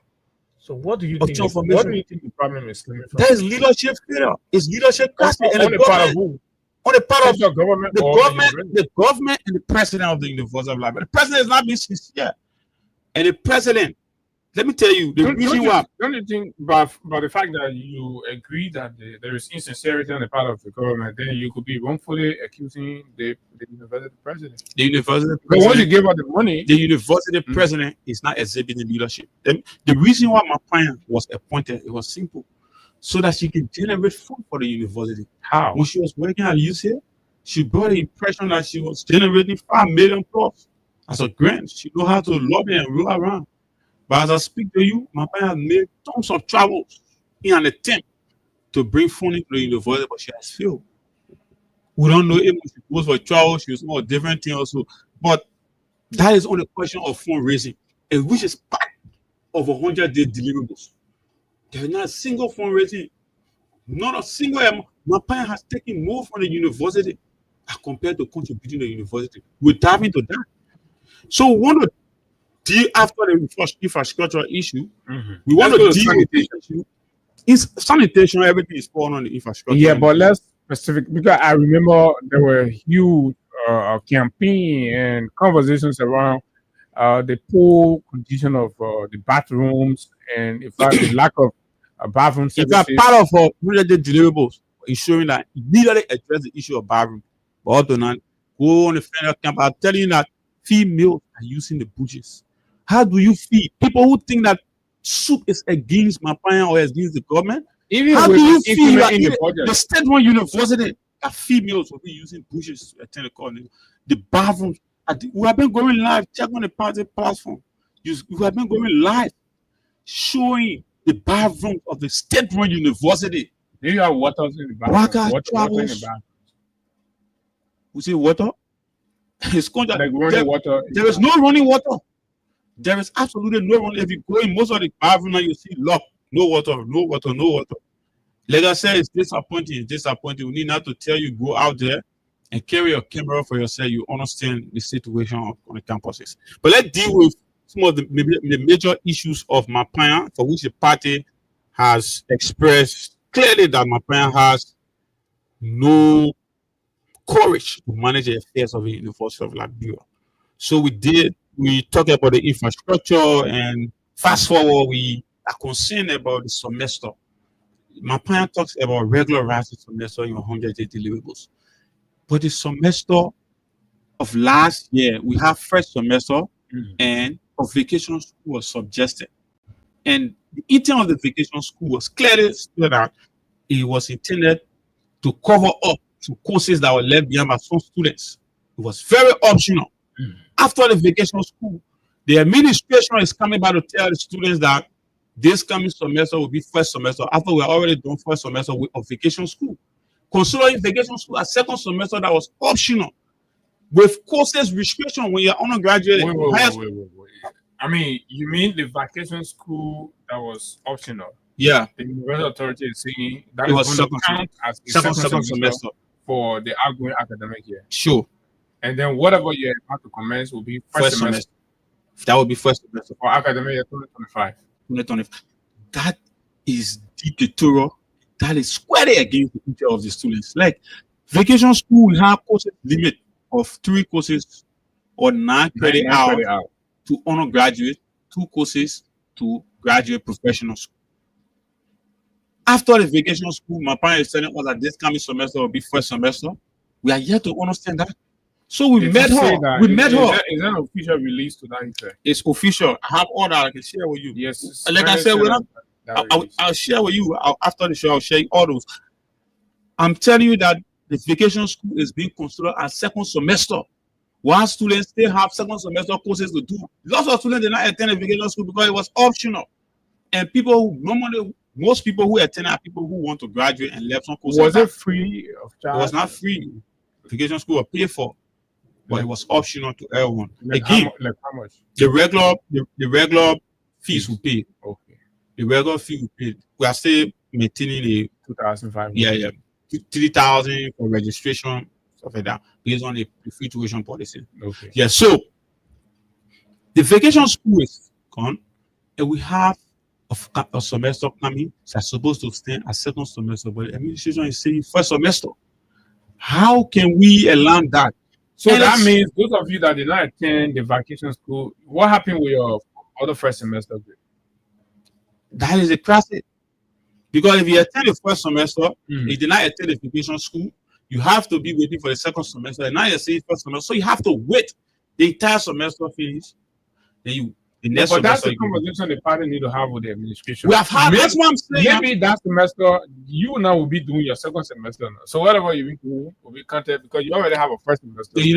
As the university, you are saying this semester is first semester. What more about people who had lots of second semester courses to do, and saying that it will be combined? Does the university have the capacity to do that? Look at the classrooms. Look at the professors. Like you have no. If you say it will be combined with this, what it means is that you can do your second semester courses now, and if you have first semester courses, you can also do that. Is impossible. That's what I'm saying. How? It's very impossible. The university does not even have the capacity.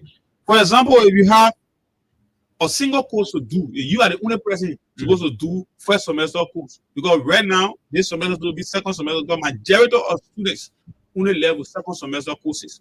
Okay. So if you say a single person is doing first semester course in the first semester, how would a professor go and teach single person? Where have you come to the classroom? Where did you do your calculation to know how many classrooms to accommodate all the students in the various sessions? I think it's very complicated, and we believe the president has lost track, and she is imbalanced. We don't even know where she stands right now with the University of Liberia. So fast forward. The issue of the vacation should be second semester is something that the party squarely opposes, and we are clear that we cannot settle for a first semester or the second semester. Have you communicated your opposition to the? We have a lot of communication with the president. And what have they? We have sat with her, informed her. She keeps saying the same thing. That they're going to go ahead. She had displayed a more dictatorial posture than ever before. Say this, what we're supposed to do this. I'm doing transformation. That part, like she does not even give a clear picture that we will understand up to now. So But do we you go have to, to? I come in 1 minute. Do you have to understand it before the administration carry out? it's not about understanding. The reality is, But students you will doubt be the treated- capacity of the university administration. The university will have the capacity. We will do it, and this is what we want to roll out. It will not work out. Even the university has not been clear with that. No, you are the one that want to oppose it, but they're saying it's going to work. They've done their studies. They've done their. It will not work because Why? the university does not have the you're capacity. gonna- The university has refused to explain to us on what basis, how can they generate the capacity to sustain 2 courses or 2 semesters in 1 semester. They are yet to explain. Don't to you us think you're being a little and unfair to we the? still, to the and we're still administration? looking forward to hear from them. We're still looking forward to hear from them. And the reason is clear. If you go on the platform right now, there are some courses that are supposed to be for second semester courses, they are not being provided on the platform. Like you say, that first semester courses. So lots of people will be out of school because there's no second semester courses. Teachers are teaching first semester courses because you say the university, the semester is designated for first semester. So you have lots of students adding first semester courses, but they have already done that. So the second semester courses are not being provided on the platform because there's no teacher, they don't have the capacity. So that is a crisis right now. There are series of crises. Don't be surprised. You see strike, student raising issue. We'll come to the strike, but what do you think could be the reason for which the university is pursuing this policy? We don't know because the university, according to the president, she wants to achieve quote unquote trimester. And you cannot achieve trimester at the detriment of the students. You cannot keep, if you are clear about trimester, you have said this vacation school is squarely for second semester, and you're going to have tons of students enrolling. But you made it clear that this is optional. That is a betrayal.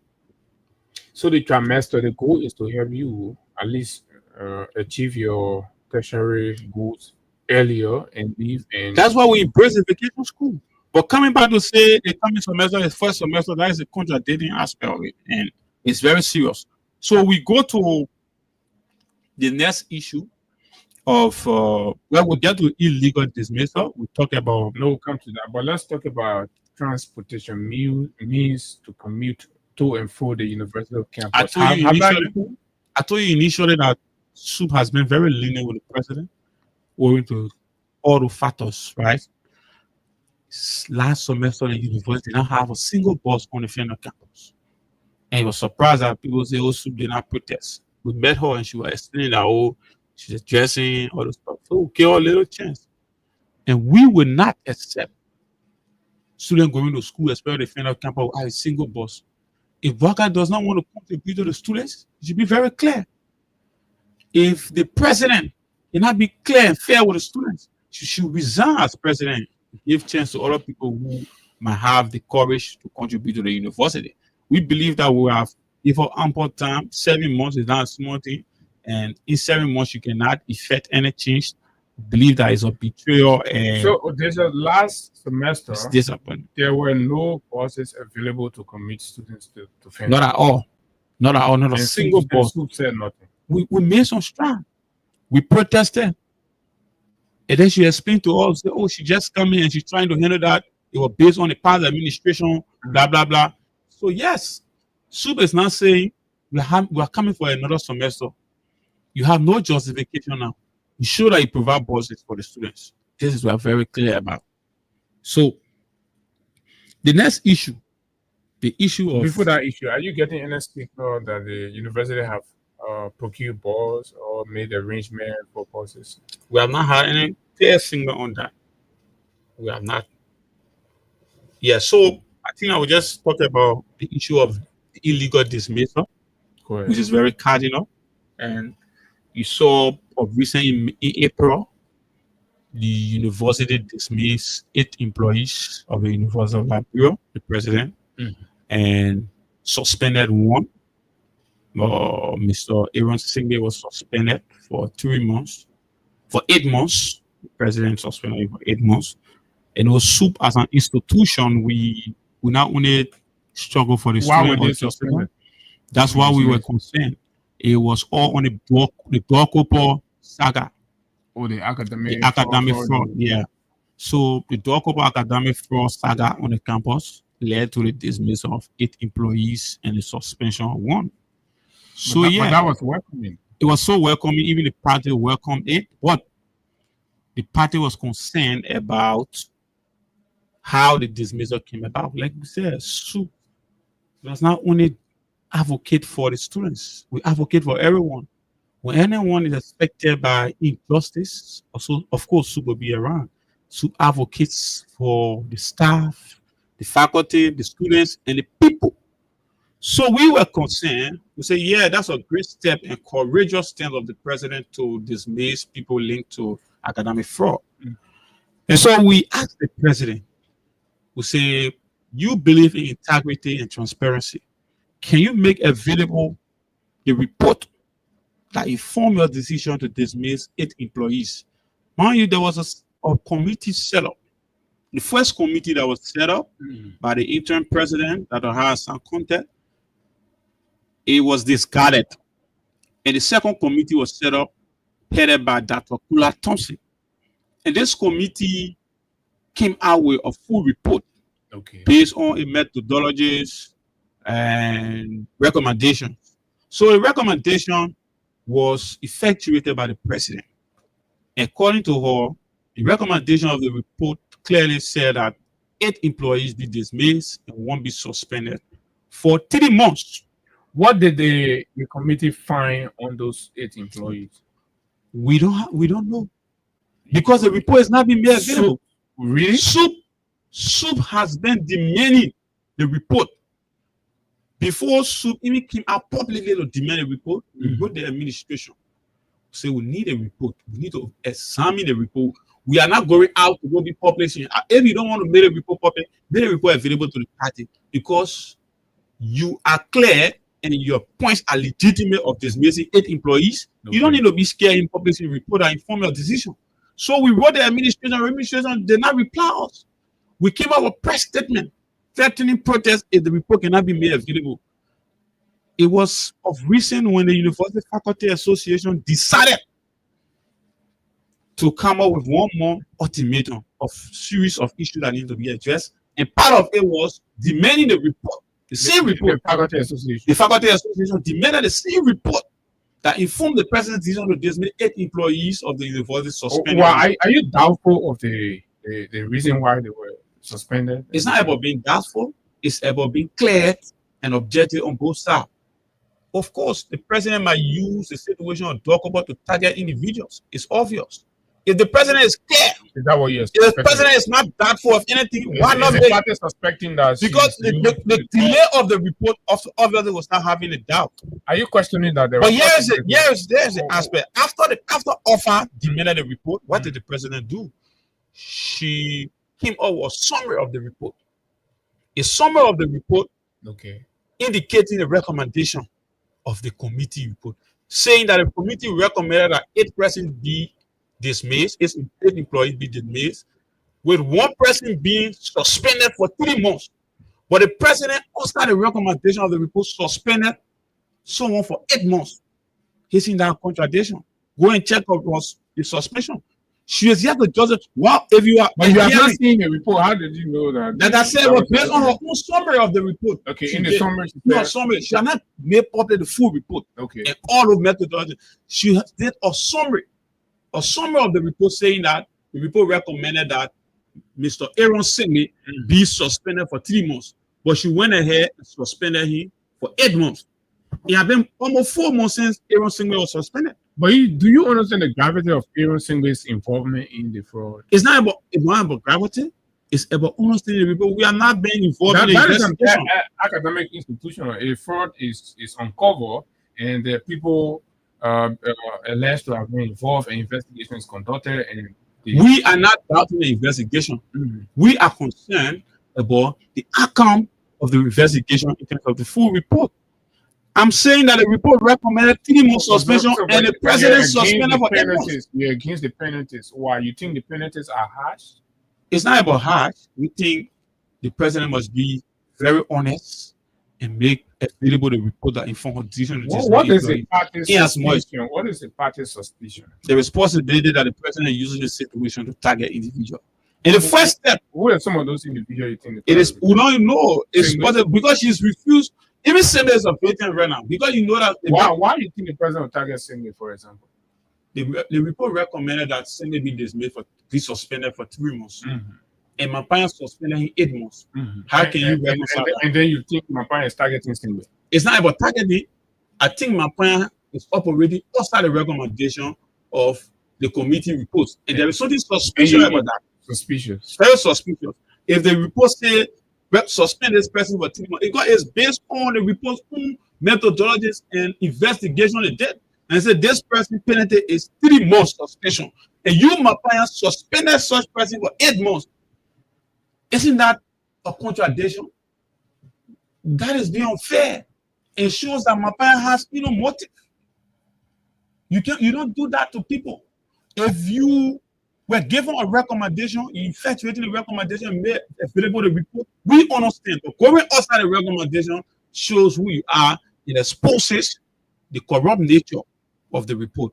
Like we said demanding the full report because what she did was just a summary of her own rating and only capture the recommendation, but not the methodologies. And so, yeah, for the illegal dismissal of recent, and this is important, it has been 2 months. The Vice President of Fiscal Affairs, Mr.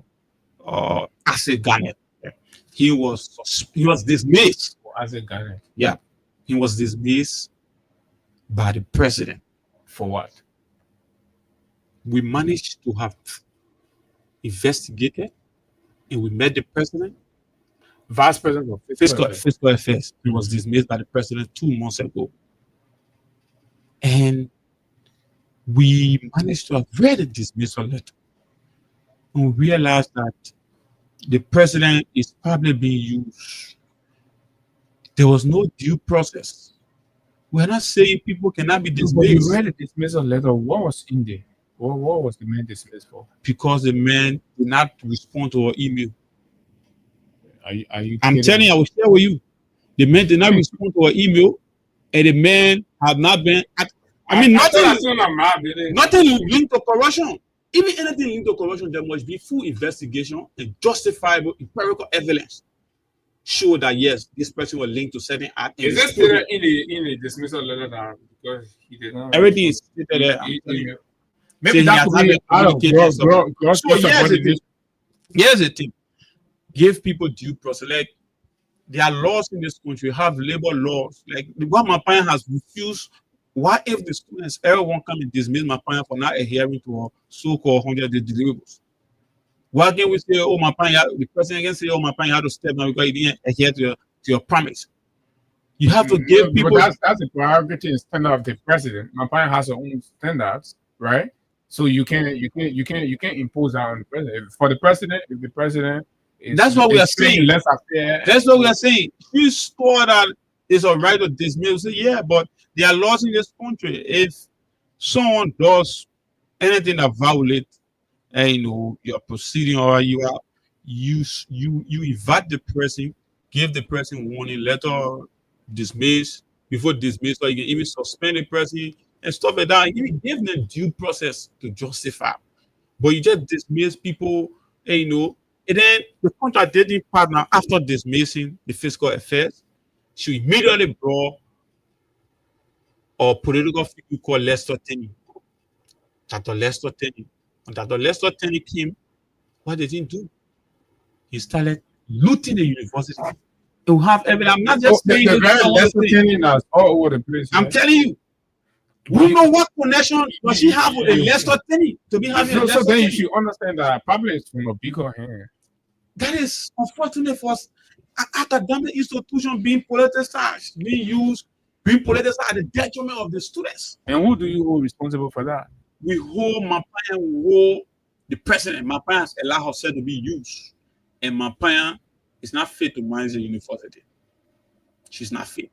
You dismiss a fiscal affairs for no corruption allegation and brought someone who has looted in. You know that when Lester Tenney was okay. Lester Tenney was appointed as interim fiscal affairs of the university. Okay. What did he do? The first thing he paid himself retroactive salary of 2 years. Why you have faculty and Really? staff? We have the evidence. I can share Please with send you. me evidence. Okay. He paid himself retroactive salary of 2 years and attested by the president. The president signed to a check. So it tell you there's not the most motive of both of them. Maybe they want to use that means to generate money. So Lester Tenney have already paid himself of not being unpaid or retroactive salary since. So the retroactive. So that means he's paying for the period he was acting, right? No, for the period he was teaching at the university. That time my parents was not there. Okay. Since 2023. So say he became fiscal affairs. He paid himself quick while leaving those struggling faculties and staff. Up to now, they are not receiving for almost 7 months. Part-timers are struggling. But Lester Tenney is enjoying. There's a man who came to liberate, quote unquote. Lester Tenney is a very political figure. You made him to preside over a serious academic institution, professional institution. And you think that man is a serious man? Maybe that is political reward because he has been signing. He can do that at the judgment of the students. Pro UP They should not justify one pay less or retroactive salary when leaving those staff language up to now they are not being paid. And when we go against it, people say, oh, sub is this, sub is that. We are telling you fact. We are not doing propaganda. I will share with you the check. Some about Lester Tenney have taken more than 14,000 from the University of Liberia currently. 14,000 US. US, I read you actually said that. So we go to the salary of the president. Let us say the president has taken more from the university as opposed to contribute to the university that for which you were appointed. Mapaya makes 15,000 United States dollars.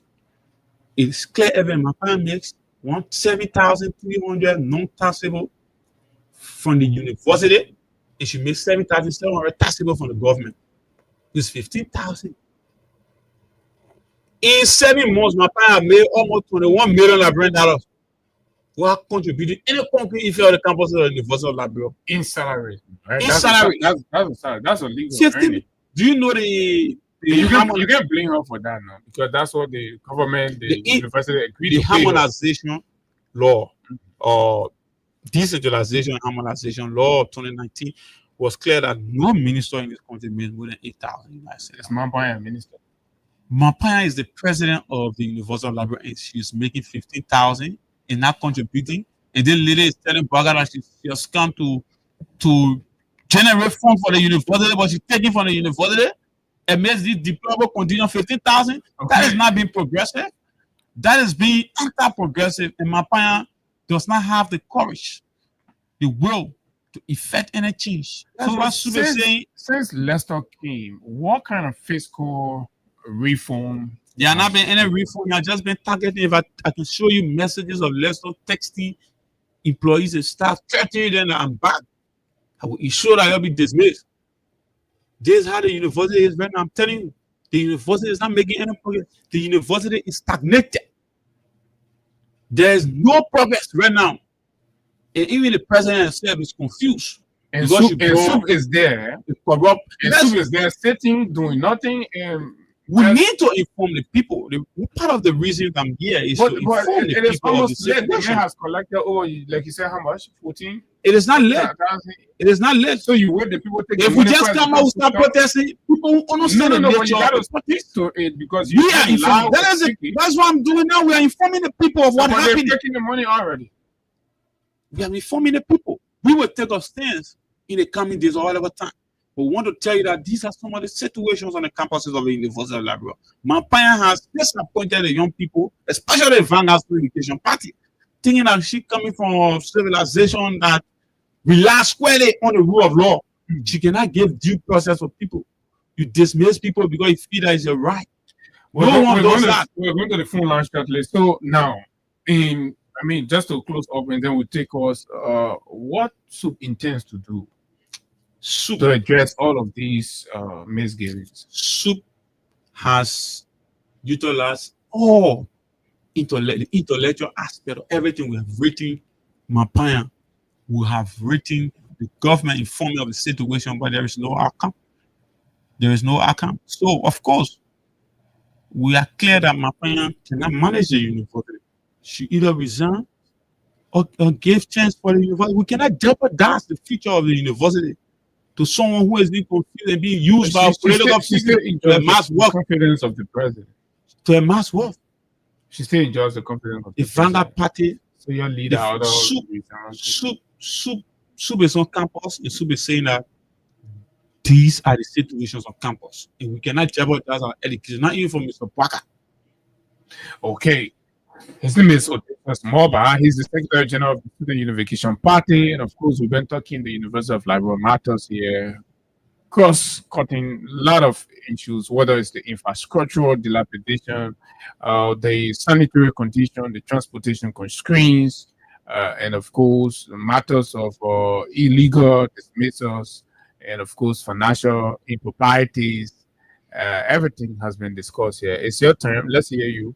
We expect that the university will be better than what it was, but it appears that the university is retrogressing.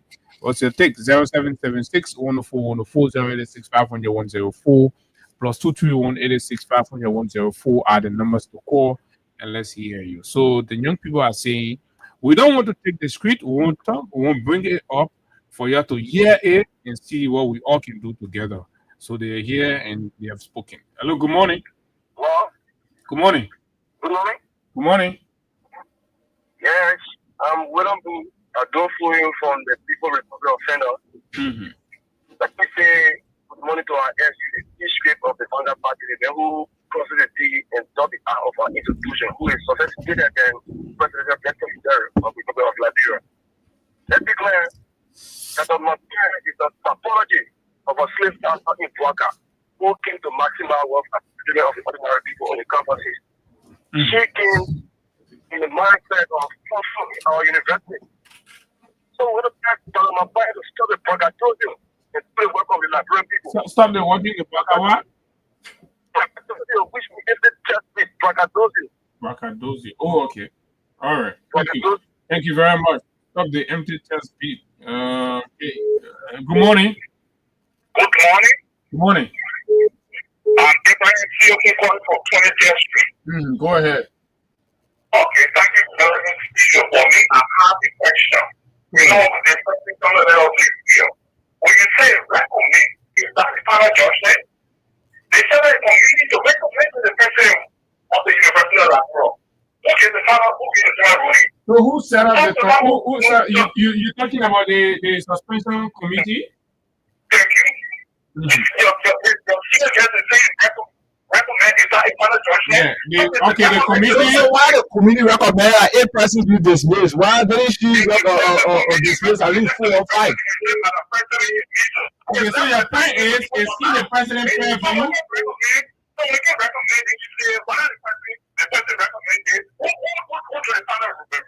Okay, all right, thank you. That's a valid point. Good morning. Good morning. Oh, this person is off. Let's take another. Good morning. Good morning. Go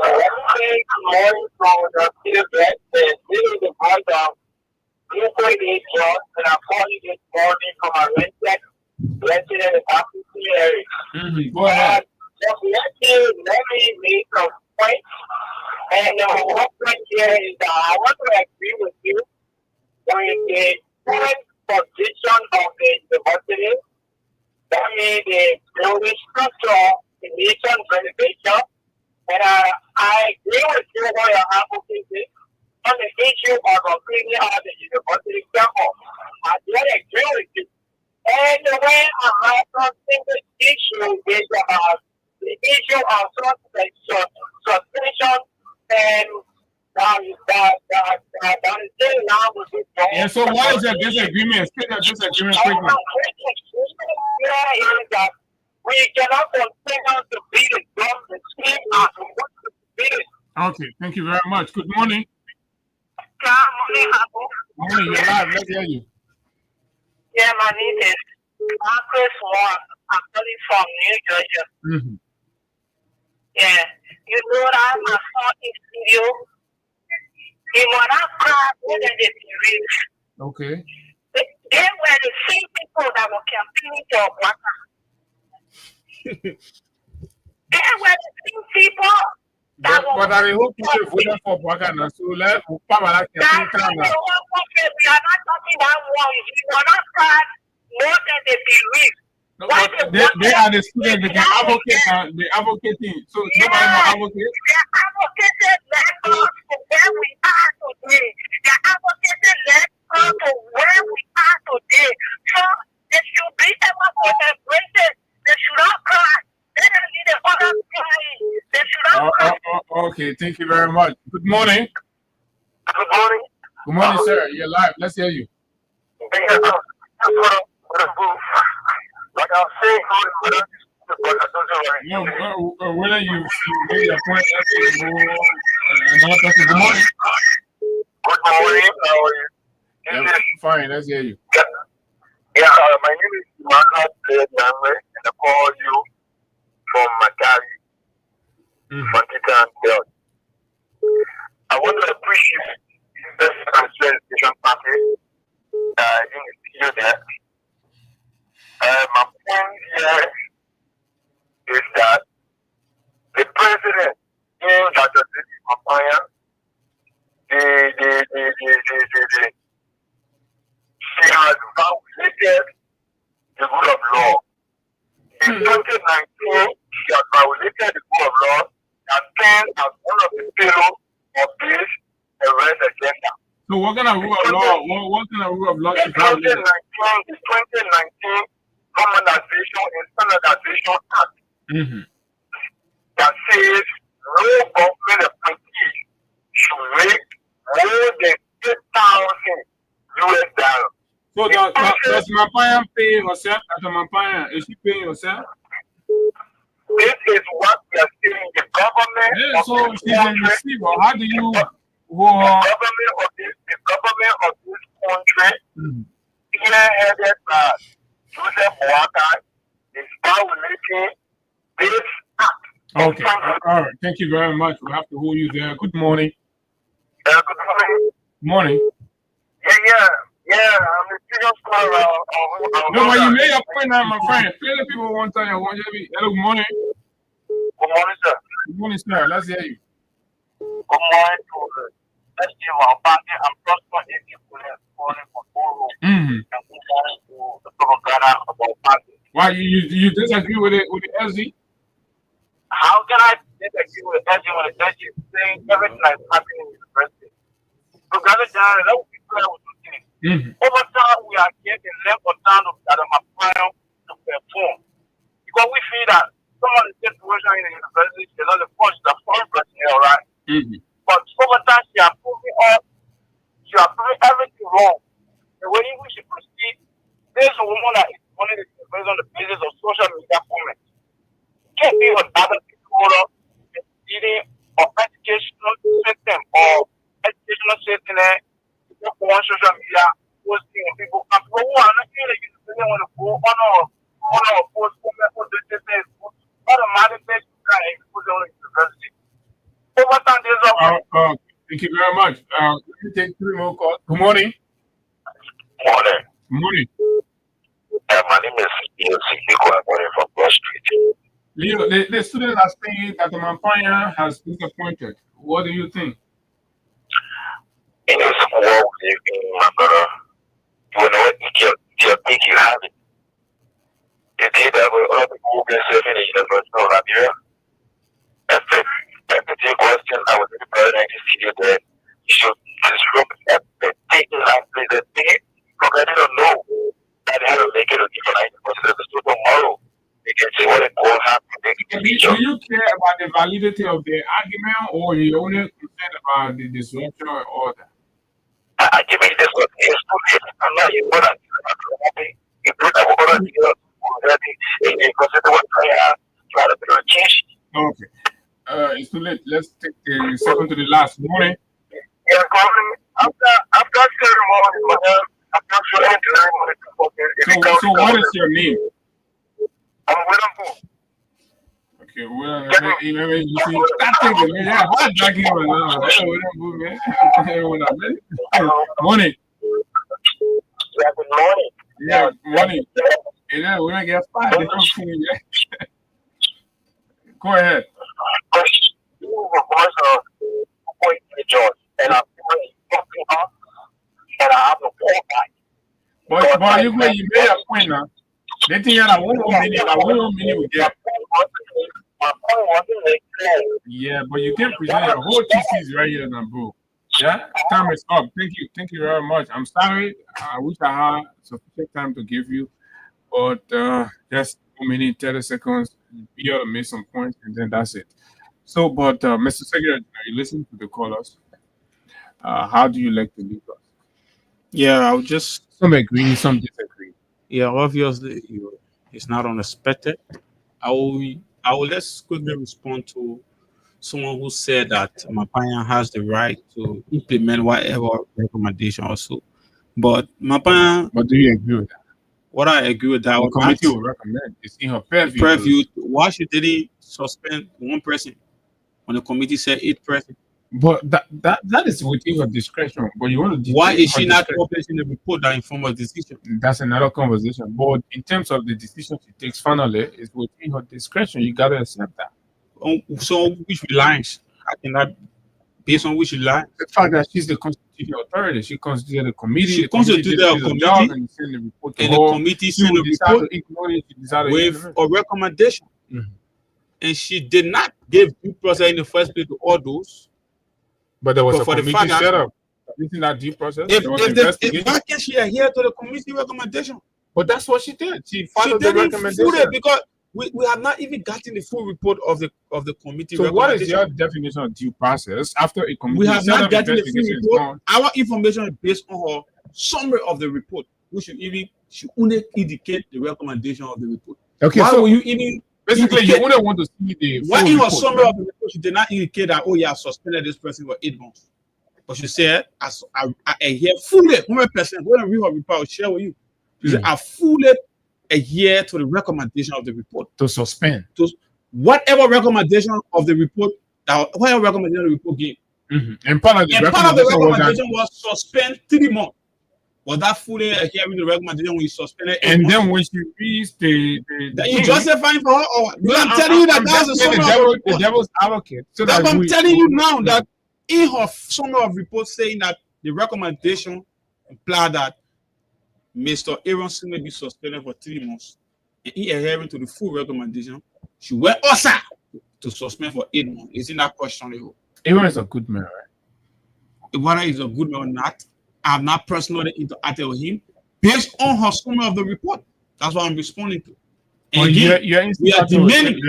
We are Aaron. demanding. It's not about individual. Like I told you, SUG does not advocate based on personal interests. Our advocacy cut across all individual. Whether you are faculty, staff, student, as long as you are a victim of injustice, the party will be around to defend you. And we believe that Mapanya, after 7 months, has refused to deliver concrete output. And the salary Mapanya receives is too much for someone who is not delivering anything at the University of Liberia. She either chooses to resign or ready to face the wrath of the students and the Vanguard Student Education Party. Okay. Resign or be ready to face the rift of the Vanguard Student Unification Party. And that is the closing comment by its Secretary General Odysseus Moba. And this is how we like to wind the curtains on the Tuesday morning edition of the Freedom Morning Rise on Freedom 87.9. And folks, until we meet you tomorrow, to continue from exactly where we stopped, critical analysis of issues making news in Liberia.